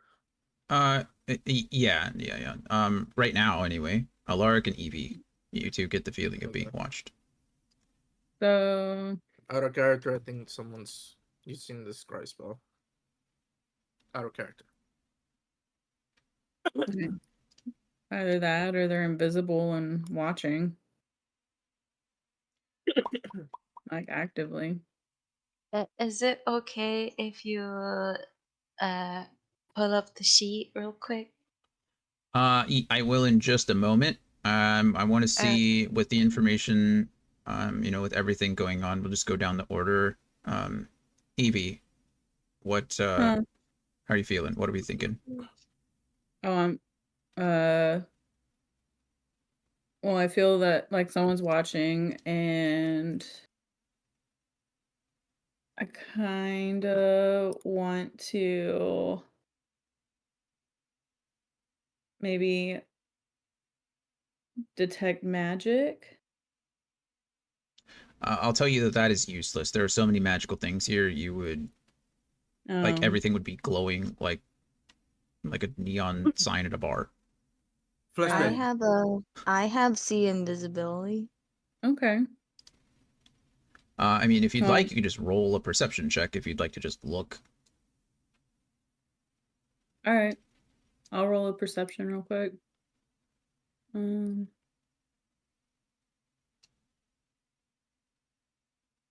Of course. Okay. All right. So you go ahead and alert the party, like that you feel that something that you're being watched. This echoes what Alaric and Adom felt earlier. And so you take a look around, but nothing really appears out of the ordinary. You can hear that it seems like Thava is getting a little restless in her office, so there's some moving around there, but short of that, there's not been any movement other than the 5 of you for the last 5 of you plus Stolas for the last 2 hours. So Adom, are you he left. He's in sleepy time. Oh, okay. He's dead. Said he had a migraine, so I understand. He might have just had to lay down. Adon would probably be rolling a perception check as well, so I need to see what his... Did I close that? Why would I do that? That seems like a dumb thing to do. Well, guess I'm dumb today. Dumb. Okay, I'll roll for him in just a second. Emmy, how are we thinking? What are we doing?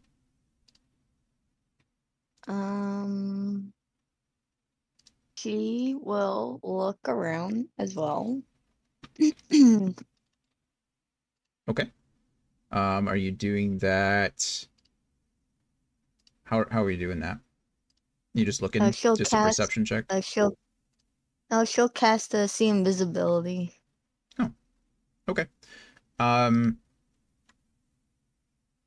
Yeah, go ahead and cast that. I will still ask you for a perception check, but since you're dumping a spell slot or a feature in this case, I will also allow you to roll with advantage. Alaric, what are you doing? You get the Alaric, you also got the feeling that you're being watched. Alaric is too exhausted, but shivers, and he's maybe looking around a little bit, like from under the hood, trying to see if he could spot anything. Okay, go ahead and roll perception. Okay.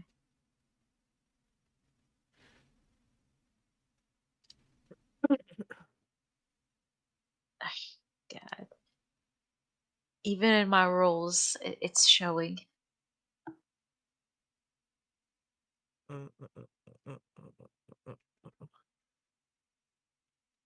Okay.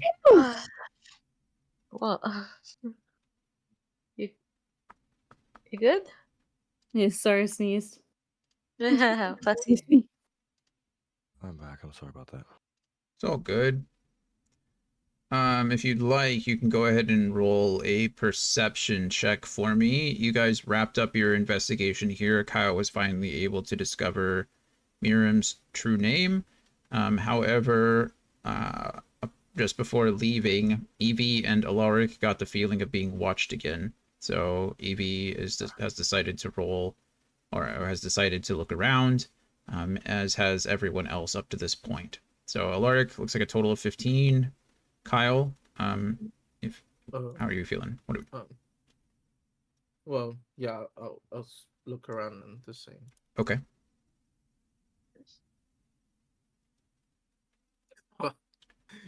That shit. Oh my god, that's ridiculous. 7.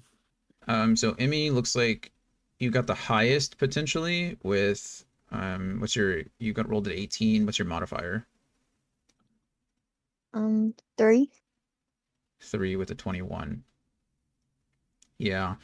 Imi, you get a similar feeling as Alaric and Adom did the first time. You feel like you see movement out of the corner of your eye, or again, a shifting shadow that shouldn't be there. But as you look, there, even with your invisibility, you see invisibility. Everything is taking on this twilight glow for you, but nothing invisible stands out. Everything here seems to be on the visible spectrum, and everybody seems to be reacting to the same thing.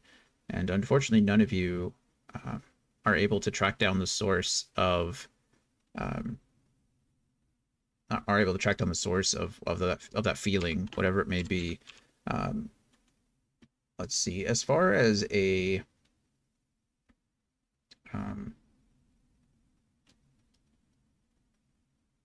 scrying goes, who in here is anyone proficient with Arcana? Let me see. My God is No, 2, not me. but I'm not proficient. I'm not, sadly. No. Evie, are you proficient in Arcana? No. Okay. Kyle, you have a positive modifier. Does anyone else have a positive modifier?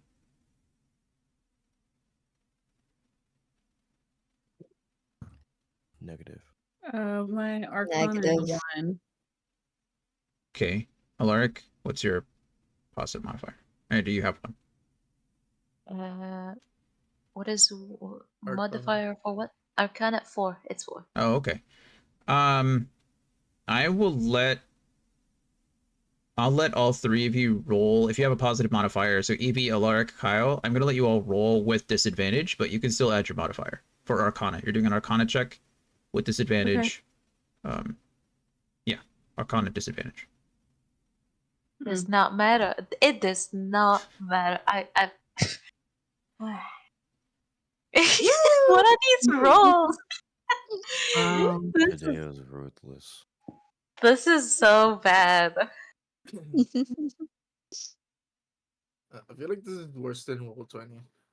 Been pretty bad, yeah. Evie, was that your roll? Yeah. Okay. Yeah, Kyle, you mentioned, it's possible that you guys are being scryed, but none of you really know. Sorry, that was out of character. I didn't mention any character. Okay. Yeah. Well then disregard the roll. It doesn't matter at all. Because Kyle wouldn't know about that spell. I don't know. I'd say each of you might know about the spell, right? Like, as a druid, I would imagine Evie has seen people scribe before. So I'll say that the topic of scrying comes up. You each get this like weird feeling. And unfortunately, none of you are knowledgeable enough on the spell itself to determine, like, to say 100% whether you're being scryed or not. And so there's really no definitive proof. Perhaps you're being scryed. Perhaps someone is following you. Perhaps someone is looking at you all from the shadows. Unfortunately, there's no real evidence that is shown up in a short amount of time of the day. So I will say it is about 8 p.m. now. And you guys, I'm gonna have to hop off. Yep, we are just about to wrap up. Okay. Because you guys have in fact found your second name. So you guys here have discovered Miriam's true name. It is in fact Vidikic. So a couple of repeating letters, but lowercase v and then y. Is this a G? That is a G. Also, if you look at the Excel spreadsheet, if you look on the right, oh, never mind, you wouldn't know that. I didn't include those, but yes, I'm pretty confident it's a G. I know I included the cryptogram in its full context or its full thing, but I don't think I included each individual clue, so that's my fault. My apologies. There. Vidikick is in the thing.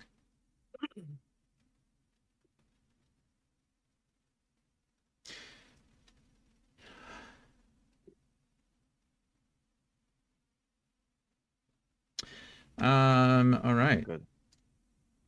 As you all Was- go ahead. I was gonna say, is the last letter C? That's a Like, great on the- question. I don't know. Let me see. I think it's a T actually. That might be a T. So T is the first letter of the third word. First letter of the third word. First letter of the third word is a T. Those are T's. Oh, okay. Hmm?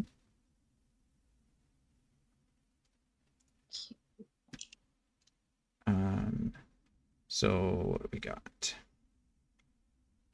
We got W is a V. We got G is a Y. We got E is a D. We got R is a K.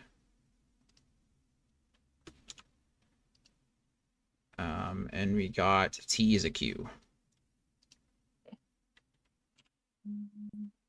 What does that spell? I don't know.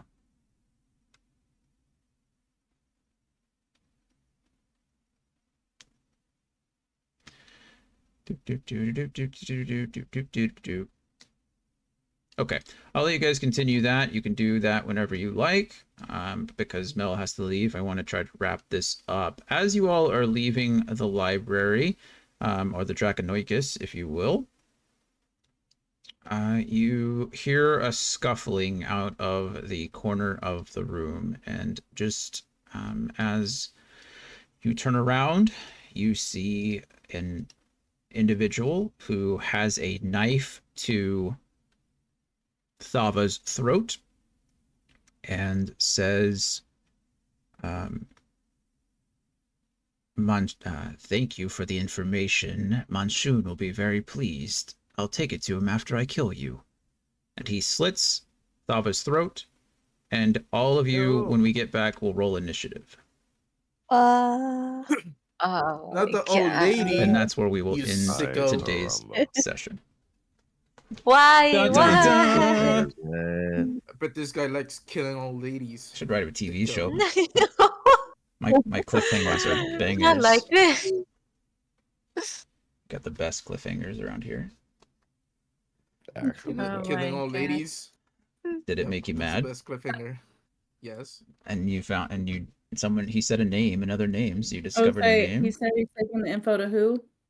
Oh, I'll give it to you. I'll type it. I'll write it. Shout something. Shout something. Yeah. No. Bless you. Manchun. yeah. Manchun. I was Manchun. gonna say. I thought you said Mansoon or something. Close. Manchun. Manchun. Another loser name like Dresden. All right, y'all. I gotta dip. My meeting's about to start. Bye, Mel. Thank you for Bye. session. Of course. Bye bye. I'ma hop off too. My bed is calling me. Okay, sleep well. Right. Okay. Night, Daniel. Good Feel better. night. Night, Laura. Get some rest. Sorry, Jonathan. You're good, about man. being so absent-minded, but I feel you. Like I said, I've had a migraine for the last like 5 days. I get it. No judgment here. yeah, I don't know what it is. Like, childhood injury doesn't really help in this case, but they feel like my concussions. I understand. Yep. And you know a thing or two about concussions. Unfortunately, I do. At this Yeah. point, I feel like I'm subject matter expert. Or a test dummy expert at this point, really. But all right, man. Feel better. Go get some rest. Close your eyes. Thank you. I've done a little bit too much of that already. I'll just have to continue. I hear you. Yeah. Take care, guys. You too, man. All right, bye everyone. Hi, Brian. Hi, Bernadette. All right, friends. Well, that wraps up the session. It was a good one. It's fun. Trying to end on some. Hey, Gloria. See you out there. Trying to end on some cliffhangers. Trying to get people, to be interested for the next session. They did good. They discovered 2 whole clues today, which was good. That's good progress. There's 6. They won't need all 6. I think I told them this, so it's not really a spoiler at this point. But they don't need all 6 in order to solve the whole thing. They could probably use some, you know, character analysis in order to figure out most of the rest of the puzzle with 4, maybe 5. But we'll see how it goes. I'm also trying to keep them interested with some combat as well. So they didn't roll high enough on their perception scores to identify the assassin. If you're watching the stream, you probably saw the assassin in the corner the whole time. So I was trying to give them opportunities to find it, and they just didn't. So it's not their fault. Assassins have incredibly high stealth, and he rolled a 26 the first hour and then a 17 the second hour, which is why I asked for passive perception. So I gave them the thing. They weren't actively searching for this person, so I gave them the hint that they were being, you know, they were being watched.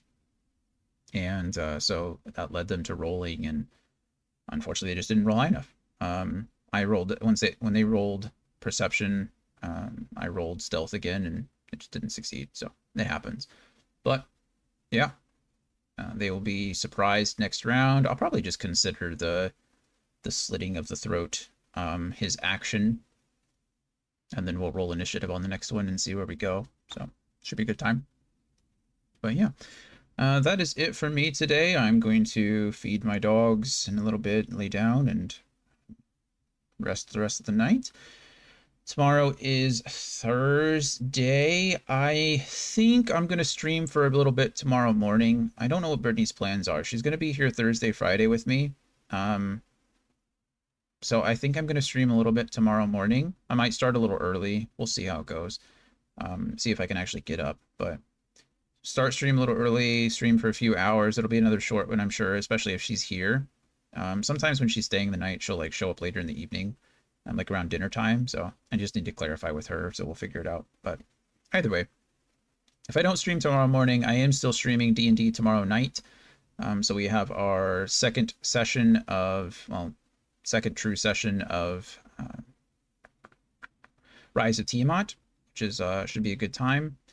And then Friday I won't be streaming, so I'll be back on Saturday after that with some more Final Fantasy VIII, ideally. So my head's okay today. I'm a little foggy. I'm still pretty slow, but that's life. That's what happens. Hope Daniel feels better. I know that he's got a migraine going on right now too, so it happens. But yeah, I think that's it for me. I love you all very much. Appreciate you guys being here. Hope you enjoyed the session. And we'll be back with more of this Candlekeep Mysteries, maybe not next week, but the week after. Yeah. I think that's it. So, love you guys very much. Appreciate you all being here. And I will see you tomorrow sometime. Bye, everybody.